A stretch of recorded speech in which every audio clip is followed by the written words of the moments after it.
وَقُلْ جَاءَ الْحَقُّ وَزَهَقَ الْبَاطِلُ إِنَّ الْبَاطِلَ كَانَ زَهُوقًا. وبركاته. الحمد لله والصلاة والسلام على رسول الله وعلى آله حزب الله وأصحابه جند الله، أما بعد، فأعوذ بالله من الشيطان الرجيم. بسم الله الرحمن الرحيم. يا أيها الذين آمنوا اتقوا الله حق تقاته ولا تموتن إلا وأنتم مسلمون. رب اشرح لي صدري ويسر لي أمري واحلل عقدة من لساني يفقهوا قولي. உலகத்திலேயே அல்லாஹ்வுக்கு மிக வகுப்பான இடமாகிய இறை இல்லத்தில் கடமையான தொழுகை மகரிப் தொழுகையை நிறைவேற்றிவிட்டு அல்லாஹ்வுடைய அருளையும் மக்ஃபிரத்தையும் ஆதரவு வைத்தவர்களாக நாம் இங்கு அமர்ந்திருக்கிறோம். இந்த நல்ல சந்தர்ப்பத்தில் உங்களுக்கு மத்தியில் சொர்க்கமும் சொத்தும் என்கிற இந்த தலைப்பு வழங்கப்பட்டிருக்கிறது. அது என்ன, சொர்க்கத்திற்கும் சொத்துக்கும் என்ன தொடர்பு இருக்கிறது? உள்ளபடியாக அல்லாஹ் நமக்கு கொடுத்திருக்கிற சொத்தை சரியான முறையில் நாம் செலவழித்து அல்லது பங்கீடு செய்து அல்லாஹ் சொன்ன அடிப்படையில் அந்த சொத்துக்கள் செலவழிக்கப்படுமானால் நிச்சயமாக சொர்க்கத்தை நாம் பெற்றுக்கொள்ளலாம். யார் ஒரு மனிதர் அல்லாஹ் வழங்கியிருக்கிற அந்த சொத்துக்களில் நீதத்தை நிலைநிறுத்தவில்லையோ அவருக்கு கண்டிப்பாக சொர்க்கம் செல்வது சவாலாக மாறிவிடும். எனவே சொர்க்கம் செல்வதற்கு சொத்துக்கும் தொடர்பு இருக்கிறது. எத்தனையோ பேர்கள் இபாதத்தில் சரியாக இருப்பார்கள், ஆனால் சொத்தை பங்கீடு செய்வதில் அவர்கள் குறை வைப்பார்கள். நினைத்துக் கொள்கிறார்கள், நாம் தான் இபாதத்தை சரியாக செய்கிறோமே, எனவே சொர்க்கம் சென்று விடலாம் என்கிற எண்ணம் நமக்கு இருக்குமானால் இல்லை, அந்த சொத்தே நமக்கு சொர்க்கத்துக்கு தடையாக மாறிவிடும். இன்று நம்ம பார்க்கிறோம், நம்முடைய மக்கள் நீதிமன்றங்கள்ல முக்கியமாக 2 வழக்குகள் பிரதானமாக முஸ்லிம்களுடைய வழக்குகள் இருக்கு. ஒன்று தலாக்கு ஃபுலா என்கிற கணவன் மனைவிக்கு உண்டான பிரச்சனைகள்.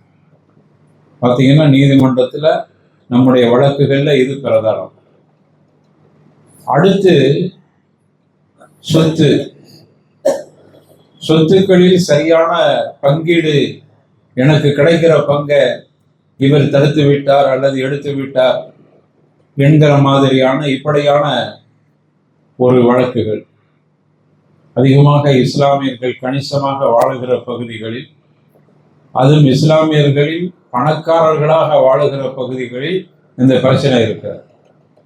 தங்களுக்கு இருக்கிற சொத்துக்களை சரியான முறையில் வாரிசுகளுக்கு பிரித்து கொடுக்கிற விஷயத்தில் ஏற்படுகிற குளறுபடி நீதிமன்றம் வரைக்கும் சென்று விடுகிறது.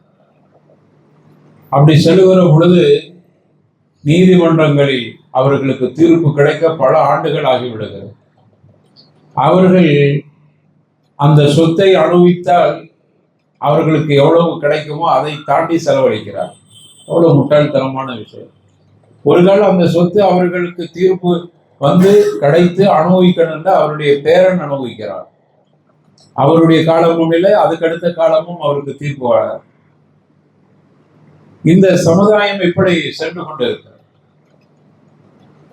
வாரிசு உரிமை சட்டங்களில் தீர்ப்பை குரானிலும் சுன்னாவிலும் தேட வேண்டிய மக்கள் நீதிமன்றத்தில் போய் தேடிக்கொண்டிருக்கிறார். அல்லாஹ் குரான்ல தெளிவா சொல்லியிருக்கிறார் யார் யாருக்கு என்ன பங்கு.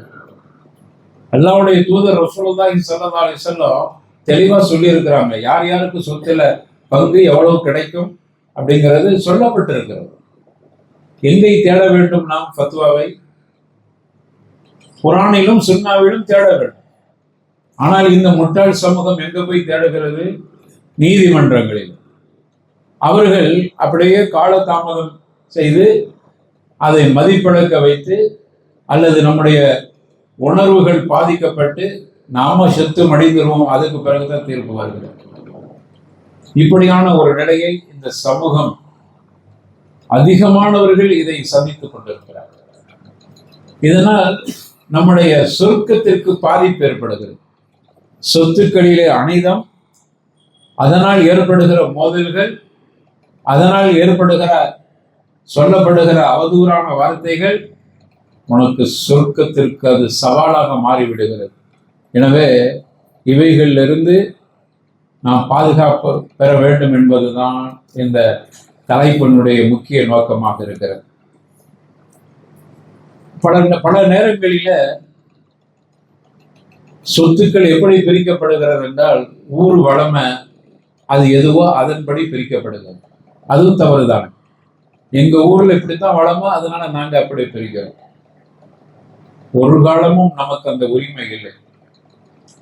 நமக்குன்னு அல்லாஹ் கொடுத்திருக்கிற பரக்கத், அந்த சொத்துக்கள் நான் மரணிக்க ஹயாத்தா இருக்கிற வரைக்கும் அது ஓரளவு நான் உரிமை கொண்டாடலாம்.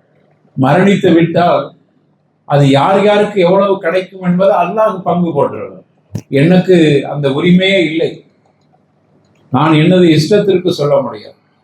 குடும்ப வழக்கம், எங்க குடும்பத்துல இப்படித்தான் வழக்கம், சொத்தை இப்படித்தான் பிரித்து கொடுப்போம் சொல்ல முடியாது. சில ஊர்கள்ல பார்க்கிறோம், சொத்துக்கள் இருந்துச்சுன்னா ஆண் பிள்ளைகளுக்கு அல்லது மூத்தவர்களுக்கு சொத்தில் முன்பகுதியும், இளையவர்களுக்கு சொத்துல பின்பகுதியும். முன்பகுதி என்றால் சாலை ஓரத்தில் இருக்கும்போது அதுக்குன்னு ஒரு மதிப்பு இருக்கும். ஆனா அந்த மதிப்பீடு செய்யப்படாது. அவர் முதல்ல பிறந்தார் என்பதற்காக அவருக்கு அந்த சொத்து. எங்க ஊர் வளமை அப்படின்றவாங்க. சில ஊர்கள் அப்படியே மாற்றுமா, கடைசி பிள்ளைக்கு முன்பகுதியில் உள்ள சொத்து, முன்பகுதியில் உள்ள சொத்துக்கு ஒரு மதிப்பு இருக்கும். அதற்கு பின்னாடி வருகிற பொழுது அந்த சொத்துக்கு மதிப்பு குறைவாக இருக்கும். அப்படி இருக்கிற பொழுது ஊர் வளமை எதுவோ அப்படியே செய்யப்படும். இப்படியானவைகள் எல்லாம் நம்முடைய சொர்க்கத்திற்கு மிகப்பெரிய ஒரு இடையூறாக இருக்கக்கூடிய ஒன்றாக இருக்கிறது. அப்ப இதுல நாம் கவனம் எடுத்துக்கொள்வோம். மல்லம் யஅ்கும் பிமா அன்ஸலல்லாஹ் ஃபஉலைக ஹுமுல் காஃபிரூன். அல்லாஹ் சொன்ன அடிப்படையில் நீங்க தீர்ப்பை எடுக்கவில்லை என்றால், சொத்தாக இருக்கட்டும் எதுவாக இருக்கட்டும், அல்லாஹ் சொன்ன மாதிரி நீங்க தீர்ப்பை எடுக்கவில்லை என்று சொன்னால் அவர்கள் தான் மறுப்பாளர்கள், இறை மறுப்பாளர்கள், காஃபிர்கள் என்று அல்லாஹ் சொல்றார். அப்ப அல்லாஹ் சொன்ன அடிப்படையில தான் நம்ம சொத்துக்களை பிரித்துக் கொள்ள வேண்டும். லிர்ரிஜாலி நஸீபும் மிம்மா தரக்கல் வாலிதான் வல் அக்ரபூன். ஆணுக்கு அவர்கள் பெற்றோர்கள் விட்டு சென்ற சொத்திலிருந்து பங்கு இருக்கிறது. அதே மாதிரி பெண்களுக்கும் அதே போன்று அவர்கள் பெற்றோர்கள் விட்டு சென்ற சொத்திலிருந்து பங்கு இருக்கிறது. அது குறைவாக இருக்கலாம், மின்மா கல்ல மினுகு கத்ரா, அது குறைவாக இருக்கலாம், அது கூடுதலாக இருக்கலாம். அவர்கள் பெற்றோர்கள் விட்டு சென்ற சொத்திலிருந்து பெண்களுக்கும் பங்கு இருக்கிறது என்று இஸ்லாம் சொல்கிறது. சொல்லிட்டு அடுத்து அல்லாஹ் சொல்கிறான், ஒமை யாசில்லாஹ வ ரசூல. இந்த வசனத்துக்கு கீழே சொல்றான், ஒமை யாசில்லாஹ வ ரசூல, அல்லாஹ்வுக்கும் ரசூலுக்கும் யார் மாறு செய்கிறார்களோ, அவனுடைய ஹத்தை வரம்பை யார் மீறுகிறார்களோ, யுத்கிலுஹு நாரன் காலிதன் ஃபீஹா வலஹு அஸாபுன் முஹீன் என்று அல்லாஹ் ரப்பல் ஆலமீன் சொல்கிறார். அவருக்கு அவர் நரகத்தில் நுழைவார், காலிதன் ஃபீஹா நிரந்தரமாக அங்க தங்குவார். யாரு நரகத்தில் நிரந்தரமா தங்குறவ? யாரு? காஃபிர். அந்த தண்டனையை கொடுப்பதாக அல்லாஹ் சொல்கிறான். வலஹு அஸாபுன் முஹீன், இழிவான வேதனை அவருக்கு காத்திருக்கிறது. ஏன் தெரியுமா? அவர் அல்லாஹ் சொன்ன அடிப்படையில் சொத்துக்களை பங்கீடு செய்யாத காரணத்தால் அவருக்கு இப்படிப்பட்ட தண்டனை இருக்கிறது என்று ரப்பல் ஆலமீன் சொல்கிறார். அப்படியானால் இந்த குறுகிய நேரத்தில் எப்படி நம்ம சொத்துக்களை பிரிக்க வேண்டும் என்கிறத ஒரு சுருக்கமான ஒரு தகவலை சொல்லிக் கொள்கிறேன். அது மாதிரி நம்ம சொத்துக்களை பிரிக்காமல் அவைகளில் நாம் தவறு செய்கிற பொழுது சொர்க்கத்துக்கு செல்வதற்கு அது பெரிய தடையாக மாறிவிடுகிறது. ஒரு மனிதன் மரணித்து விட்டால், ஒருத்தர் மூத்தா போயிட்டாங்க, ஆணாக இருக்கட்டும் பெண்ணாக இருக்கட்டும், மூத்தா போயிட்டா அவருக்குன்னு சொத்து இருந்துச்சுன்னா, அவங்க பேரில் சொத்து இருந்தா 3 காரியங்களுக்காக முதல்ல அந்த சொத்தை முற்படுத்த வேண்டும். இப்போ ஒருவருக்கு 10 லட்சம் ரூபா பெருமதியான ஒரு சொத்து இருக்கிறது, அவங்க மூத்தா போயிட்டாங்க.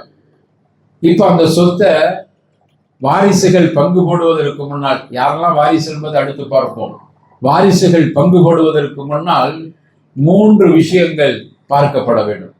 ஒன்று, மையத்து செலவுக்காக வேண்டி ஒரு தொகையை எடுத்து வைப்பது, கஃன், கூலி வெட்டுதல், அதற்கு பிறகு அதுக்கு கூலி கொடுக்கிறது, பள்ளிவாசலுக்கு என்று இப்படி அதற்கான அந்த அந்த காரியத்தை செய்வதற்கான செலவினம் இருக்குது, அதற்குன்னு ஒரு தொகையை எடுத்து வைக்க வேண்டும்.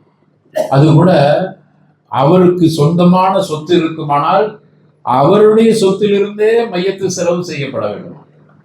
இப்ப அவருக்கு சொத்து நிறைய இருக்குது, மரணித்து விட்டார், மரணித்த பிறகு அவருடைய அந்த பணத்திலிருந்து கஃன் போன்ற இந்த செலவுகளுக்காக எடுத்துக்கொள்ள வேண்டும். இது ஒன்று.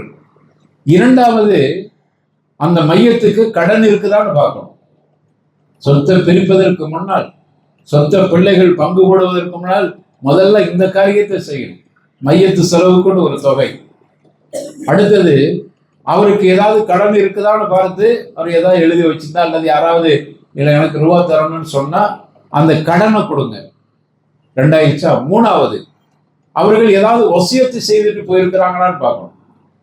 வசியத்து என்றால் அவர்கள் மரணம் வருவதற்கு முன்னால் அவர் ஏதாவது ஒரு பங்களிப்பை இவங்களுக்கு கொடுங்க அவங்களுக்கு கொடுங்கன்னு சொல்லியிருப்பாங்க, மரண சாஸ்திரம்னு சொல்லுவாங்க. அப்போ ஏதாவது வசியத்து பண்ணி இருக்கிறாங்களா அப்படின்னு பார்க்கணும். வசியத்து பண்ணி இருந்தால் வசியத்தை நிறைவேற்றணும். அவங்க சொல்றாங்க, ஏன் நான் விட்டு சென்ற சொத்துல நான் மூத்தா போயிட்டா இதுல இருந்து 10 லட்ச ரூபா வச்சுட்டு மூத்தா போறாங்க, முதல்ல என்ன செய்யணும், மையத்து செலவுக்கு ஒரு தொகை எடுத்துடணும். அப்புறம் கடன் ஒருத்தர் வர்றார், ஒரு 50,000 ரூபா எனக்கு தரணுங்கிறார், ரெக்கார்டெல்லாம் வச்சிருக்கிறார், அதுல இருந்து 50,000 ரூபா கொடுத்துடணும். அடுத்தது, வசியத்தை ஏதாவது செஞ்சிருக்கான்னு பார்க்கணும், டைரியில எழுதி வச்சிருக்கிறாங்க, அல்லது ஏதாவது யாருக்கிட்டையாவது நம்பிக்கையானவர்கிட்ட சொல்லியிருக்கிறார், இதுல இருந்து 1 லட்ச ரூபா இந்த பள்ளிவாசலுக்கு கொடுக்கணும், நான் மூத்தா போயிட்டா அப்படின்னு தான் அதை கொடுத்துக்கணும். கொடுத்தது போக மிச்சம் இருக்கிறது எவ்வளவு இருக்குன்னு பார்க்கணும். எல்லாம் பங்கு வச்ச பிறகு 7 லட்ச ரூபா மிச்சம் இருக்குதுன்னா அதற்கு பிறகுதான் அதுக்கு யாரெல்லாம் பங்குதாரர் அப்படிங்கிற ஒரு அடிப்படையே வரும். இதெல்லாம் செய்யப்படுகிறதா? இதெல்லாம் வாரிசு மீது கடமை. இதை வாரிசு செய்வதற்கு முதல்ல அந்த சம்பந்தப்பட்டவர் அப்படியான ஒரு உருவாக்கத்தை உருவாக்க வேண்டும். சும்மா சொர்க்கத்திலாம் போயிட முடியாது. உனக்கு அல்லாஹ் தந்திருக்கிறான்ல, நீ இந்த மாதிரியான அடிப்படையில தான் உன்னுடைய சொத்துக்களை பங்கிடு. சம்பாதிக்க மட்டும் தெரிந்ததில்ல, சம்பாதிக்க தெரிஞ்சிச்சுல உனக்கு, 10 லட்ச ரூபாய் நீ சேர்த்து வைக்கிற அளவுக்கு உனக்கு தெரிஞ்சிச்சுல. ஏன் அது எப்படி ஷரியத்து சொல்கிற மாதிரி என்னுடைய மரணத்திற்கு பிறகு அது எப்படி பயன்படுத்தப்பட வேண்டும் அதையும் சொல்லி கொடுக்கல, அல்லாஹ் கேட்பாங்க. அதனால ரொம்ப கவனமாக இருக்க வேண்டும். இதுலதான் நிறைய பேர் மாட்டிக்கொள்வார். அவர் நல்ல இபாதத்து செய்யக்கூடியவராக இருப்பார், ஹஜ்ஜுக்கு போயிட்டு வந்திருப்பார், மார்க்கப்பட்டு இருக்கும், ஆனா இதுல கவனமற்ற நிலையில் இருப்பார். நம்ம மூத்தாப்பட்டவர் பார்த்துக்கிறோம், அவருக்கு என்ன தைரியம்டா, நம்ம இன்னும் கொஞ்ச நாள் இருப்போம் நினைச்சிட்டு இருக்குமோ போட்டுன்னு மூத்தாப்படுவார். அதனால ஒண்ணுமே செய்ய முடியாது. அப்ப நம்ம இந்த விஷயத்தில் கவனமாக இருக்க வேண்டும். அப்போ இந்த அடிப்படைகளை புரிந்து கொள்ளுங்கள். மரணத்திற்கு முன்னால் நம்ம இதிலெல்லாம் ஒரு கவனம் எடுக்கிற மாதிரி 3 காரியங்கள் கண்டிப்பாக செய்யப்பட வேண்டும். நான் எவ்வளவு சேர்த்து வைத்திருந்தாலும் சரி, முதல்ல என்னுடைய மையத்து செலவுக்காக, அடுத்தது கடன் இருந்தால் கடன் இருந்தால் அதான் கடனை கொடுக்கிறது, அடுத்தது வசியத். இந்த வசியத்துல கூட ரொம்பவும் கவனிக்க வேண்டிய இன்னொரு விஷயம், எப்படி வசியத்தை செஞ்சிருக்கிறான்னு பார்க்கணும். வசியத்து அவர் புள்ள மேல கோவத்துல, சில பேர் புள்ள மேல கோவத்துல அவர்கிட்ட இருக்கிற அவ்வளவு சொத்தையும் நான் மூத்தா போயிட்டா பள்ளிவாசலுக்குன்னு எழுதி வச்சுட்டு போயிடுவாங்க. இது என்ன பள்ளிவாசல்? அகல் ஹதீஸ் மாதிரி கோவத்துல என்ன பண்ணிட்டா, நிறைய சொத்து இருக்குது, பிள்ளைகள்லாம் யாரும் சரியா கவனிக்கல, என்ன எழுதிட்டாருன்னா மூத்தா போன பிறகு இந்த சொத்துக்கள் அனைத்தும் அகல ஹதீஸ் பள்ளிவாசலுக்கு பேரை குறிப்பிட்டு எழுதி வச்சுட்டு போயிட்டார். இதுக்கு பேர் என்னது? இதுதான் வசியத். இப்ப மூத்தா புலம்பர் என்ன செய்யணும்? வசியத் செஞ்சுக்கிறார். அவ்வளவு சொத்தையும் கொடுத்துட வேண்டியது, அப்படித்தானே? என்ன செய்யலாம்? அவர் வசியத்தை செஞ்சிருந்தா வாரிசுகள் இருக்கும்போது அவர் முழு சொத்தையும் பள்ளிவாசலுக்கு எழுதி வச்சாலும் பள்ளிவாசல் நிர்வாகம் அழகா வச்சு அப்படி வாங்கிடக்கூடாது. என்ன செய்யணும்னா அதுல 1/3 அல்லது 4 ஒரு பங்கு, அதுவே ஒரு 3 ரசூலுல்லாஹ் சொல்றாங்க, இதுவே அதிகங்கிறாங்க. அதனால இப்னு அப்பாஸ் ஒரு வழக்கம் கொடுக்குறாங்க, 4 அப்படிங்கிறாங்க. அந்த மொத்த சொத்தை 4 பங்கு போட்டு அதில் ஒரு பங்கை பள்ளிவாசல் எடுத்துட்டு மிச்சத்தை பிள்ளைகளுக்கு, அவரு விரும்பாட்டாலும் விரும்பினாலும் பிள்ளைகளுக்கு இருந்தா பிள்ளைகளுக்கு இதை பங்கு வச்சு நீங்க எடுத்துக்கிறீங்கன்னு விட்டுறணும். ஒரு பங்கு தான் எடுக்கணும். மொத்த சொத்தை 4 பங்கு போட்டு ஒரு பங்கை பள்ளிவாசல் எடுத்துட்டு, ஆனா அவர் எழுதி வச்சிருக்க எப்படி? மொத்தமா எழுதி வச்சுக்காரு கோபத்துல. செல்லாது அந்த வசியத். 3 இன்னும் சொல்ல வேண்டுமானால் 4 மட்டும் எடுத்துக்கொண்டு மீதியை அவர்கள் வாரிசுதாரர்களுக்கு பிரித்து கொடுத்து விடும். இந்த அளவுக்கு வசியத்துல கூட இதை கவனிக்க வேண்டும். சரி, இப்படி வசியத்தை செஞ்சிருக்கார். அவர்கள் 3-4 புள்ளன்னு வைங்க. அவர் என்ன பண்ணாரு? ஒரு புள்ள நல்லா கவனிச்சிச்சு, கடைசி புள்ள நல்லா கவனிக்குதுன்னு வைங்களா. இவர் மற்ற மூத்த பிள்ளையெல்லாம் சரியா கவனிக்கல. இவர் நினைச்சாரு, நம்மளுடைய இருக்கிற சொத்தை மொத்தத்தையும் நம்மளை நல்லா கவனிக்கிற பிள்ளைங்க எழுதி வச்சிருவோம், அந்த பாசம் இருக்கத்தானே செய்யும். நல்லா கவனிக்கிறார், கடைசி வரைக்கும் கவனிச்சார் அப்படின்னு, என்னுடைய மரணத்திற்கு பிறகு இந்த எல்லா சொத்தும் என் மகனுக்கு, கடைசி மகனுக்கு அப்படின்னு எழுதி வச்சுட்டார். இப்ப மூத்தா போயிட்டார். இப்ப எப்படி செய்யுது? அது ஒரு வசியத்து தானே. செல்லுமா இந்த வசியத்? ஏன் காரணம் சொல்றது? ஏன் செல்லாது?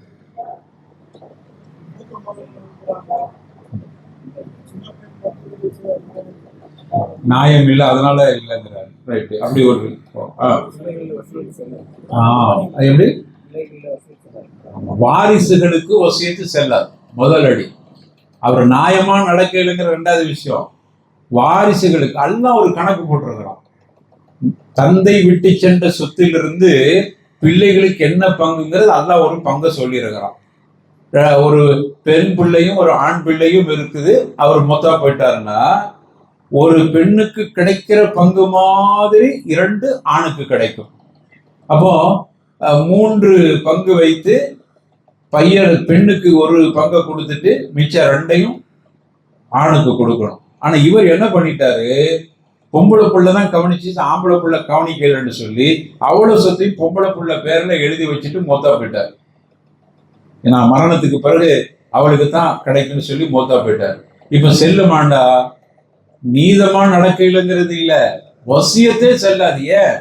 அல்லாஹ் என்ன பங்கு சொல்றான்? யாருக்கெல்லாம் அல்லாஹ் பங்கு கொடுக்கணும்னு சொல்லி இருக்கிறானோ அவர்களெல்லாம் வாரிசாரு. வாரிசுதாரர்களுக்கு வசியத்தை செல்ல வசியத்தே செல்லாது, அடிப்படையில செல்லாது. அப்ப அந்த வசியத்தே செல்லாது. அங்க வசியத்தின் அடிப்படையில இல்ல, மாறாக அல்லாஹ் சொன்ன அடிப்படையில உனக்கு ஒரு பங்கு, ஆம்பிளை பிள்ளைக்கு 2 பங்கு அப்படின்னு அந்த சொத்தை 3ஆ பங்கு வச்சு இவருக்கு 1, மிச்சத்தை 2 அவருக்கு கொடுத்துருவாங்க. இல்ல எங்க தந்தை என்கிட்ட வசியத்து செல்லாது, அந்த வசியத்தே செல்லாது. அப்போ வசியத்துல கூட இவ்வளவு ஷரத்து இருக்கு. அப்போ வசியத்து செஞ்சிருக்கிறான்னு பார்க்கணும். யாரு வாரிசு இல்லையோ அவர்களுக்கு வசியத்து செய்தால், முழுவதும் செய்தாலும் 3 அல்லது 4 தான் அந்த வசியத்தை கொடுக்க வேண்டும். அதற்கு பிறகு வாரிசார்களுக்கு வசியத்து செய்தால் அது கண்டிப்பாக செல்லாது. காரணம், அவர் ஏற்கனவே அல்லாஹ் சொன்ன அடிப்படையில பங்கு பெற தகுதி உடையவராக இருக்கிற காரணத்தால் அவருக்கு செல்லாது. யாருக்கு பங்கு கிடைக்காதோ அவங்களுக்கு வசியத்து செய்யலாம். அந்த வசியத்து கூட எவ்வளவு இருக்கணும்? 3 இருக்க வேண்டும். புரிகிறதா? அப்போ வசியத்துல இஸ்லாம் நமக்கு. ஆனா இன்னைக்கு இதெல்லாம் மீறப்படுவதை பாருங்க. ஒரு அரபு கவிஞர் அழகா சொல்றான்,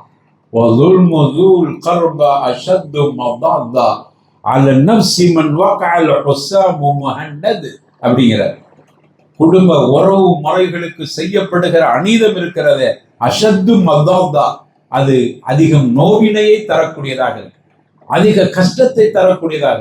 அடுத்தவங்களுக்கு செய்யற அநீதம் அதை விட கொடுமை சொந்தக்காரனுக்கு, தந்தையே தன் பிள்ளைக்கோ பிள்ளையோ தந்தைக்கோ செய்கிற அநீதம் இருக்கிறதே, அது மிக மிக நோவினை. அல நப்சிமன் வகால் ஹுசாமன் முஹன்னத், இந்தியாவுடைய வாள், ஒரு வாளை வைத்து அவனை குத்தினாலும் கூட அது கூட பரவாயில்ல. இந்தியா வாழ், இந்த அரபுகள்ல இந்தியா வாளுக்கு அவ்வளவு பெரிய மரியாதை இருந்தது. அதான் சொல்றாரு அந்த அரபு கவிஞர், இந்தியாவுடைய வாளை கொண்டு ஒருவனை குத்துவது கூட லேசானது, அதோட கொடுமை சொந்தக்காரன் தன்னுடைய சொந்தத்திற்கு அநீதம் செய்கிறானே சொத்துல, அது மிகப்பெரிய அநீதமாக இருக்கிறது. ஏனென்றால் அவன் அவ்வளவு பெரிய அநியாயக்காரனாக இருக்கிறான் சொத்து விஷயத்துல அப்படின்னு ஒரு அரபு கவிஞர் இன்னைக்கு சொத்து விவகாரங்கள்ல சரியான முறையில நடக்காதவர்களை பார்த்து இப்படி படிக்கிறார். ஏன்னா அருமையானவர்களை, நாம் இந்த விஷயத்தை கவனிக்க வேண்டும். அடுத்து வசியத். ஒரு தந்தை அவருக்கு முன்னாடி மகன் மூத்தாயிட்டார். எப்படி ஒரு தந்தை அவர் மரணிப்பதற்கு முன்னால் மகனுக்கு கல்யாணம் முடிஞ்சு பிள்ளைலாம் இருக்குது, அந்த மகன் மூத்தா போயிட்டார். இப்ப இவருக்கு பேர பிள்ளை இருக்கிறார், இவருடைய மகன் மூத். புரிகிறதா அந்த சூரத், அந்த முறை புரிகிறதா? இவர் இருக்கிறார், இவருடைய மகன் மூத்து, மகனுக்கு பிறந்த பேரப்புள்ள இருக்கிறார். இப்போ கொஞ்ச நாள்ல இவரும் மூத்தா போறார். ஆனா இவருக்கு ஏகப்பட்ட சொத்து இருக்கு. இப்போ இவருடைய மகனின் மகன் வாரிசாவாரா? கிடைக்குமா? பங்கு கிடைக்குமா? சுருக்கமா சொல்ல போனா பேரப்பிள்ளைக்கு தாத்தாவோட சொத்துல இருந்து பங்கு கிடைக்குமா? ஏன் கிடைக்காது? இவருடைய சொத்துக்கு நேரடி வாரிசாக பேரப்புள்ள வரமாட்டார். காரணம், இவருக்கு முன்னால் அவருடைய மகன் மூத்தா போயிட்டார். எனவே மகன் மூத்தா போனதுனால் மகனின் மகனுக்கு ஒண்ணுமே கிடைக்காது. இப்போ அவருக்கு ஒரு சட்டத்தை இஸ்லாம் சொல்லிக் கொடுக்குது. இப்போ அவரு பாக்குறார், நமக்கு எவ்வளவு சொத்து இருக்கு, மகன் மூத்தா போயிட்டான், மகள் இருக்கிறார். இப்போ இவருடைய சொத்து ஒரே மகள்னு வைங்க, மனைவியும் இல்ல, மகனும் மூத்தா போயிட்டார், பேரப்புள்ள மட்டும் இருக்கிறார், மகள் இருக்கிறார், ஒரு மகள். இப்ப அந்த சொத்துக்கு யார் வாரிசா இருப்பா? முழு சொத்தையும் மகள் எடுத்துக்கொள்வார். இப்போ அவர் என்ன யோசிக்கிறாருன்னா, என் பேரப்பிள்ளைக்கு ஒண்ணுமே கிடைக்காம போகுது, என் மகனும் சின்ன வயசுல மூத்தா போயிட்டாரு. இப்ப ஒரு கவலையா இருக்கா இல்லையா? ஏன்னா இவ ஹயாத்தா இருக்கும்போது தெரிஞ்சு போகும்ல, இப்ப இருப்பு என்னன்னு தெரிய போகுது. நம்ம இன்னும் கொஞ்ச நாள் மூத்தா போயிட்டா மகன் மட்டும் இருப்பா. ஒரு கால் எனக்கு பிறகு மகள் மூத்தா போனா என்னுடைய சொத்து அனைத்தும் மகளுக்கு தானே கிடைக்கும், என் பேரப்பிள்ளைக்கு கிடைக்காது. இப்ப என்ன செய்வது? இஸ்லாம் ஒரு விஷயத்தை சொல்லிக் கொடுக்கு. என்ன செய்யணும்னா, ஒரு கால் நமக்கு சொத்து இருந்து அல்லாஹ் காப்பாற்றணும், நம்மளோட மகன் நமக்கு முன்னாடி மூத்தா போயிட்டான், பேரப்பிள்ளைகளாம் இருக்கிறாங்க, பேரப்பிள்ளைக்கு சொத்துல பங்கு கிடைக்காதுன்னா நம்ம வசியத்தை செஞ்சிடணும். எப்படி? இந்த சொத்து எனது பேரப்பிள்ளைக்கு இவ்வளவு சொத்து, என்னென்ன சொத்துக்களை அவருக்கு நான் என்னுடைய மரணத்திற்கு பிறகு அவருக்கு கொடுக்கணும் அப்படின்னு வசியத்தை செஞ்சுட்டு அவர் மூத்தா போயிட்டா, இப்போ சொத்தை பிரிப்பதற்கு முன்னால் யாருக்கு பிரிக்க போறாங்க? ஒரே ஒரு மகள் தானே இருக்கிறான், முழு சொத்துக்கும் மகன் தான் வாரிசா போயிடுவார். அப்போ மகள் அந்த சொத்தை எடுப்பதற்கு முன்னால் என்ன செய்யப்பட வேண்டும்? 3 விஷயம் பார்ப்போம்ல. மையத்து செலவுக்கு, அடுத்தது கடன் இருக்கான்னு பார்த்துட்டு, 3வது என்னது பார்ப்போம்? வசியத். பார்த்தா வசியத் பேரப்பிள்ளைக்கு செஞ்சுக்கிறார், அதை கொடுத்துடலாம். இப்போ அவருக்கு சந்தோஷம் தானே. அப்ப இஸ்லாம் அந்த இடத்தில் ஏன் பேரப்பிள்ளைக்கு வசியத்தை செல்லுது என்றால், பேரப்பிள்ளைக்கு சொத்தில் பங்கு கிடைக்காது என்பதால் வசியத்தை செஞ்சால் அந்த வசியத்தை செல்லும். ஆனா மகனுக்கு அவர் வசியத்தை செய்யறார், கிடைக்குமா? கிடைக்காது. ஏன்? மகனுக்கு தான் சொத்துல பங்கு இருக்குன்னு அல்லாஹ் சொல்லி இருக்கிறான். அவ யாருக்கெல்லாம் சொத்தில் பங்கு கிடைக்கும் இருக்குதோ அவங்களுக்கு வசியத்தையே செய்யக்கூடாது. அப்படி நீங்க செஞ்சாலும் அது செல்லாது. நிறைய பேர் தெரியாம என்ன செஞ்சிடறாங்க, இது என் மகளுக்கு, மூத்த மகளுக்கு, இது இளைய மகளுக்கு, இது என் பாச மகனுக்கு அப்படின்னு இவங்க ஹயாத்திலேயே வசியத்து பண்றாங்க. அதெல்லாம் பாத்தில், அந்த வசியத்து செல்லாது. அப்ப இந்த இது ஏனென்றால் அல்லாஹ் அவர்களுக்கு பங்கை சொல்லிட்டு போயிட்டான். நீங்க வசியத்து செய்யலாம், அது கண்டிப்பாக கிடைக்காது. சரி, இது ஒன்று வசியத்துல நாம் கவனிக்க வேண்டிய விஷயம். அடுத்து, சரி, குருகால் ஹயாத்துல ஒரு ஹயாத்தா இருக்கிறார், 3 பிள்ளைங்க இருக்கிறாங்க. ஹயாத்தா இருக்கிறார், 3 பிள்ளைங்க இருக்கிறாங்க, ஆணு பெண்ணு கலந்து 3 பேர் இருக்கிறாங்க. இப்ப ஒரு ஏகப்பட்ட சொத்து இருக்குது. இப்ப ஹயாத்திலேயே சொத்தை பங்கீடு செய்யறது அப்படின்னு முடிவுக்கு வர்றாரு. பிள்ளைகள் கொஞ்சம் கஷ்டப்படுற மாதிரி தெரியுது. நம்ம இப்ப கஷ்டப்படும்போது அந்த பிள்ளைகளுக்கு கொடுத்து நான் மூத்தா போனப்பறம் பிள்ளைகள் பங்கு வைக்கிறதுங்கிறது யாரு முந்தி யாரு பிந்தி பயனில்லாம போயிருமே. ஹயாத்திலேயே பங்கு வைக்கணும்னு நினைக்கிறார். பங்கு வைக்கலாமா? அறிஞர்கள்ட்ட கருத்து வேறுபாடு. பல அறிஞர்கள் என்ன சொல்றாங்கன்னா, அவர் மரணித்த பிறகுதான் பங்கு வைக்கணும். ஏன்னா அல்லாஹ் தரக்குங்கிறான். தரிக்கத்துக்கு தான் மௌத்தாவை வெட்டி சென்ற தரக்க வெட்டி சென்ற. அப்ப தரிக்கத்தாக இருக்க வேண்டுமானால் அவர் மரணித்த பிறகுதான் விட்டு சென்ற சொத்திலிருந்து, தந்தை விட்டு சென்ற சொத்திலிருந்து மகனுக்கு இவ்வளவு பாகம். அப்போ தந்தை விட்டு சென்ற சொத்துன்னு அல்லாஹ் சொல்றதுனால என்ன தெரியுது? விட்டு சென்றாலும் என்ன அர்த்தம்? மூத்தா போனாதான் பங்கு வைக்கணும் அல்லாஹ் சொல்ற அடிப்படையில். அதனால ஹயாத்திலேயே பங்கு வைப்பதை அறிஞர்கள் சரி காணவில்லை இந்த வசனத்தின் அடிப்படையில். சரி, இப்போ தேவை இருக்கிறது, அவங்களுக்கெல்லாம் பங்குகளை கொடுத்தா கொஞ்சம் நல்லா இருக்கு, இப்ப பங்கு வைக்கணும். எப்படி பங்கு வைக்கிறது? ஒரு பொம்பளை பிள்ளை 2 ஆம்பளை பிள்ளை இருக்கிறாங்க. இவருடைய சொத்தை பங்கு வைக்கிற ஹயாத்திலே என்ன செய்யலாம்? எப்படி பங்கு வைக்கணும்? நான் சொல்றேன். ஹயாத்துல இருக்கும் போது எப்படி ஆம்பளை பிள்ளைகளுக்கு 1 பங்கு, சரியா? சரியான்னு கேட்கும்போது நம்ம இல்ல போல தெரியுதுன்னு தான் சொல்ல முடியும். ஆமா, அது ஒரு கேள்வி. சரி,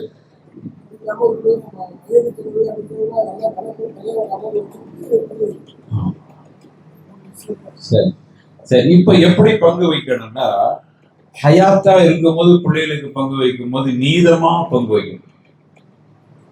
எது மாதிரில வெட்டி சென்ற சொத்துலதான் பெண்ணுக்கு 1 பங்கும் ஆணுக்கு பெண்ணுக்கு கிடைக்கிற மாதிரி 2 பங்கு. அந்த தர்த்தீப் இப்படிதான் சொல்றோம். ஆம்பளைக்கு 2 பொம்பளைக்கு 1ன்னு சொல்லக்கூடாது. அல்லாஹ் சொல்லி தர்ற தர்த்தீப்ல சொல்லணும். பெண்ணுக்கு 1 பங்கும் பெண்ணுக்கு கிடைக்கிற மாதிரியான 2 பங்கு ஆணுக்கு கிடைக்கும். சரி, ஆனா இது எப்படா? மரணித்த பிறகுதான். ஹயாத்துல அப்படி கொடுக்க கூடாது. ஹயாத்துல பிரிக்க கூடாது. பிரிக்கணும்னு ஒரு நிர்பந்தம் வந்துட்டா நீங்க பிரிச்சு கொடுக்கும் போது அனைவர்களுக்கு சமமா கொடுக்கிறது. இவருக்குன்னு ஏதோ ஒண்ணு வச்சுக்கிறது, வச்ச பிறகு இவர் மூத்தா போன பிறகு அது பங்கீடுக்கு வந்துடும். இல்ல இவருக்குன்னு ஒண்ணு தேவையில்லை அப்படின்னு முடிவெடுத்தால் எப்படி பங்கு வைக்கணும்?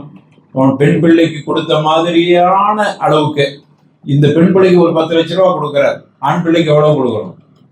அங்க 20 லட்சம் கொடுக்க கூடாது, அதே 10 தான். சரி, இன்னொரு ஒரு பொம்பளை பிள்ளை இருக்குது, அதுக்கு அவரு 20 லட்சம் கொடுக்கிறார். சொல்ல புரிகிறதா? இந்த பொம்பளை பிள்ளைக்கு 10 லட்சம் கொடுத்தார், இந்த ஆண் பிள்ளைக்கு 10 லட்சம் கொடுத்தார். சரி, சமமா கொடுத்துட்டாரு. ஆனா இன்னொரு ஒரு பெண் பிள்ளை இருந்துச்சு, அந்த பிள்ளைக்கு 20 லட்சம் கொடுக்கிறார். இது நீதமா? கேள்வி வில்லங்கமா இருக்குது. நிறைய பேர் யோசிக்கிறாங்க, தலையாட்டுறதா வேணும். இது நீதம் தான், இது நீதம். என்னங்க? ஆமா, அவருக்கு அந்த பெண்ணுக்கு 20 லட்சம் கொடுத்திருக்கிற, இந்த பெண்ணுக்கு 10 லட்சம் கொடுக்குறா, இந்த ஆணுக்கு 10 லட்சம் கொடுக்குறா ஹயாத்தா இருக்கும்போது. நீங்க சொன்னீங்க ஹயாத்தா இருக்கும்போது சமமா கொடுக்கறது, இங்க வித்தியாசப்படுது. ஆனா நீதம்ங்கிறீங்க. இஸ்லாம் சமங்கிறத எப்படி சொல்லுதுன்னா, இந்த பெண்ணு ரொம்ப பாதிக்கப்பட்டிருக்காங்க, இந்த பெண்ணு வசதியா பறக்கத்தான் இருக்கலாம், இவர் கணவர் அப்படியே நிறைய அவருக்கு நிறைய ஏகப்பட்ட சொத்து இருக்கு, ஆனா அந்த புள்ள ஊனமா இருக்கிறான், அல்லது அந்த பிள்ளைக்கு ஏதாவது பாதிப்பு இருக்கு, அந்த பிள்ளைக்குன்னு ஒண்ணுமே இல்லை, அவளுக்குன்னு ஒரு பின்னணி எதுவும் இல்லை, ஏதோ ஒரு நெருக்கடியில இருக்கிறாங்க. அப்ப நீதான் என்னன்னா, இவளுக்கு கொடுத்த மாதிரி அவளுக்கு கொடுக்கறது வராது. அவளுக்கு ஒரு அதிகப்படியாக கொடுப்பதுதான் நீதம். அங்க அதிகப்படியாக இல்ல, அவளுடைய பாதிப்பை கவனத்தில் வைத்து கொடுக்கப்படுகிறது. புரிகிறதா? அப்ப இது நீதம். அப்ப இஸ்லாம் பிடிச்சா இது ஹயாத்துல. மரணத்திற்கு பிறகு அதெல்லாம் பார்க்க கூடாது. இந்த பையன் ஊனமா இருக்கிறாரு, அதனால இவருக்கு அதிகமா கொடுப்போம், அவருக்கு கம்மியா கொடுப்போம். இப்போ மரணத்துக்கு பிறகு கூடாது. ஹயாத்தா இருக்கும்போது அவர் பார்க்கிறார், இந்த புள்ள பலகீனமா இருக்குது, இந்த புள்ள பலசாலி, இவன் எங்கேயும் சமாளிச்சிருவான். அவருக்கு தெரியுமா பெற்றவருக்கு இவன் எப்படியும் சமாளிச்சிருவான். ஆனா அவளால் அது முடியாது. அப்ப நீ கூட வச்சுக்க, இந்த உனக்கு இது போதும் அப்படின்னு அவர் அதை புரிந்து கொடுக்க வேண்டும். இது ஹயாத்தா இருக்கும்போது சமமான பங்குகளை பங்கு வைத்து கொடுக்க வேண்டும். இதுல போய் அல்லாஹ் குர்ஆன்ல சொன்ன மாதிரி ஆணுக்கு பெண்ணுக்கு வித்தியாசப்படுத்தி தரணும் அப்படின்னு கேட்க கூடாது. காரணம், மரணித்த பிறகுதான் அந்த சட்டம் வரும். இதுவும் பல நேரங்கள்ல வசதி படைத்தவர்கள் சொத்த பாகத்தை ஹயாத்துல பிரிச்சு கொடுக்கும் போது இவைகள்ல கவனமற்றவர்களாக இருப்பதை பார்க்க முடிகிறது. பார்க்கணும், ஒரு பிள்ளைக்கு அதிகம் தேவைப்படுது, அப்படியானால் அவருக்கு தேவைக்கு தக்கவாறு தந்தை கொடுப்பது. நம்ம பார்க்கிறோம்ல, நமக்கு ஒரு 3 பிள்ளை இருக்குன்னு வைங்களேன். ஒரு பிள்ளை நல்ல ஆரோக்கியமா இருக்குது, இன்னொரு பிள்ளை பௌத்தால போயிட்டு இருக்குது. இப்போ வீட்டுல பிரியாணி போட்டிருக்கிறாங்க. அம்மா என்ன செய்வாங்க? 2 பிள்ளைக்கு பிரியாணி கொடுப்பாங்க. நீ தானே அப்படித்தானே செய்யணும், நீ தானே அப்படித்தானே. ஆனா அம்மா என்ன செய்வாங்க? இவனுக்கு பிரியாணி கொடுத்துட்டு இவங்க பௌத்தால போறவங்களுக்கு வெள்ளை சோறெல்லாம் நல்ல ரசத்தை ஊத்தி கொடுக்குறாங்க. இப்போ அந்த புள்ள நீதமா நடக்கலன்னு சொல்ல முடியுமா? இதுதான் நீதம். இந்த புள்ளைக்கு அந்த பிரியாணி கொடுத்தா புள்ள மொத்தமா போயிடக்கூடாது. அப்போ அதே மாதிரிதான் சொத்தை கொடுக்கும்போது, ஹயாத்துல கொடுக்கும்போது யார் பலகீனமானவர், யார் பலசாலி, இவர் எங்கேயும் போனாலும் உழைத்து, தந்தை கிட்ட போய் இவர் சண்டை பிடிக்கிறது உரிமை இல்லை. இவரா உழைத்து கொடுத்தார், அவருடைய பணம் அவர் இஷ்டத்துக்கு கொடுப்பார், அவர் புரிகிறார். நீ என்ன அவளுக்கு மட்டும் கூட கொடுத்தீங்க, இந்த அவன் பாதிக்கப்பட்டிருக்கிறான், நீ பலசாலி, நீ எங்க போனாலும் எனக்கு தெரியுப்பா பெத்தவனுக்கு. இது தந்தைக்கு இஸ்லாம் எவ்வளவு அதிகாரத்தை கொடுக்குது. இன்னைக்கு அதெல்லாம் பெரும்பகுதி நம்ம மீறோம். தந்தை கிட்ட போய் கூட சண்டை பிடிக்கிறான், அம்மா கிட்ட போய் தாய் கிட்ட சொத்துல ஏகப்பட்ட சொத்து வச்சிருந்தாங்கன்னா அவங்கள போட்டு பிரச்சனை பண்ணி அந்த பலசாலி அவனுடைய பலத்தை வைத்து கூடுதல் அடிச்சுப்பாரு. பலசாலி கம்மியா வாங்கிட்டு போறதை விட்டுட்டு அவன் கொஞ்சம் பலசாலியா இருந்தான்னா, இன்னொரு பையன் கொஞ்சம் நோஞ்சானா இருந்தான்னா, அம்மா கிட்ட இருக்கிற சொத்தை மொத்தமா அவன் வாரி எடுத்துட்டு போயிட்டு இந்த பலசாலி பலம் கொண்டு இவன் ஒன்றில்லாம ஆக்கிறான். சொத்து உங்களுக்கு சொர்க்கத்துக்கு செல்ல விடாமல் தடுக்கிற ஒரு காரியத்தை நீங்க சுருட்டிட்டு போயிட்டீங்க. அப்ப இந்த விஷயத்தில் இஸ்லாம் எப்படி சொல்லுகிறதோ அதில் கவனமாக நாம இந்த விஷயங்களை கையாள வேண்டும். அதே போல சொத்துக்கு பங்குதாரிகளாக இருக்கக்கூடியவர் இப்போ என்ன செஞ்சாருன்னா, ஒருத்தர் தன்னுடைய மனைவியை தலாக்கு விட்டுட்டார். தலாக்கு விடுறார் மனைவியை. இப்போ மனைவி என்ன செய்யறாங்க, இன்னைக்கு உள்ள பயானா போகாது, இப்படி ஒரு சின்ன சின்ன சின்ன அடிப்படையான சட்டங்களோட இன்னைக்கு உள்ள தரிசை வச்சுக்கிறோம். அப்போ ஒரு கணவர் மனைவியை தலாக்கு விட்டுட்டார். ஒரு தலாக்கு விட்டுருக்கிறார். ஒரு தலாக்கு விட்டு அவங்க என்ன செய்வாங்க, ஐதா இருப்பாங்க. ஐதா எங்க இருக்கணும்? மார்க்க சட்டப்படி தலாக்கு விட்டுட்டா அந்த பெண் எங்க இருப்பா? கணவன் வீட்டுல தான். எது வரைக்கும் இருப்பாங்க? ஐதா முடிகிற வரைக்கும் அங்கதான் இருப்பாங்க. சரி, இவர் தலாக்கு விட்டு கொஞ்ச நாள்ல மூத்தா போயிட்டார். கணவர் மூத்தா போயிட்டார். அவர்கிட்ட சொத்து இருக்கு. இப்ப பிள்ளைகள்லாம் இருக்கிறாங்க. சொத்தை பங்கு வைக்கும் போது தலாக்கு வீடு விட்டு இதால இருக்கிற அந்த பெண்ணுக்கு கிடைக்குமா கிடைக்காதா?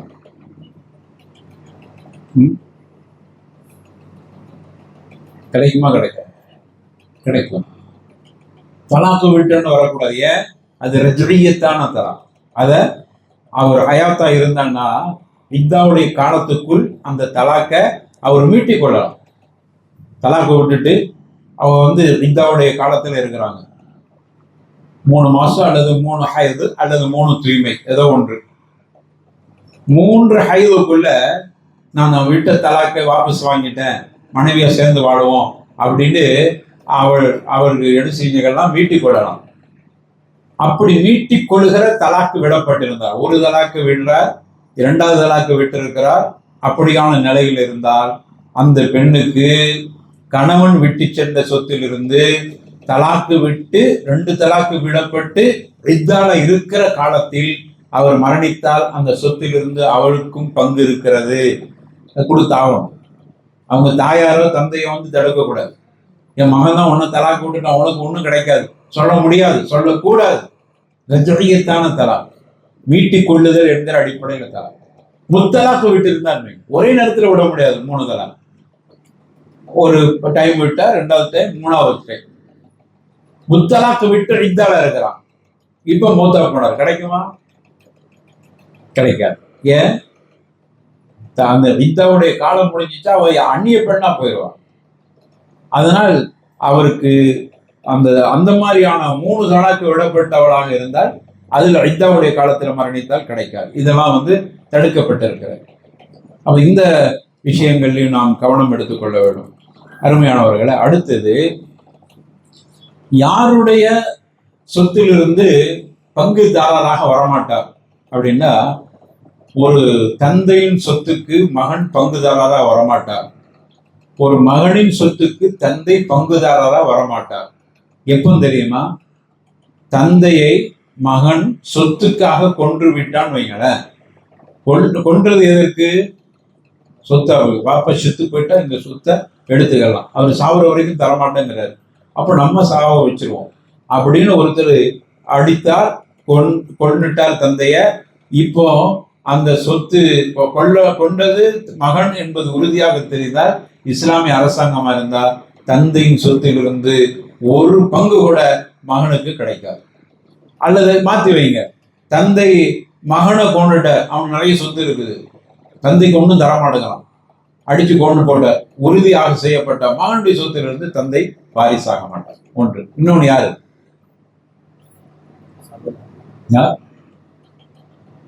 இன்னொரு தந்தையோட சொத்துல மகன் பங்கு பெற மாட்டார், மகனுடைய சொத்துல தந்தை பங்கு பெற மாட்டார். அவர் யார்? காஃபிர். காஃபிர். ஒரு கன்சாமிக்கு பையன் முஸ்லீம் ஆயிட்டார், அப்ப கன்சாமி அவன் நிறைய சொத்து இருக்கு, இப்ப அப்ப செத்து போயிட்டான். இவர் என்ன செய்யக்கூடாது? அங்க போய் சண்டை போட்டு எனக்கு அதுல பங்கு தாங்கன்னு கேட்கக்கூடாது. அவங்களா ஏதாவது தந்தாங்கன்னா வாங்கிக்கிறது வேற விஷயம். நானும் அவனுக்கு பிறந்தவனான்னு சொல்லி இருக்கிற மகனோட போய் சேர்ந்து இவனை சண்டை பிடிச்சி அப்பாட சொத்துல இருந்து எனக்கு பங்கு தாங்கன்னு கேட்க முடியும்.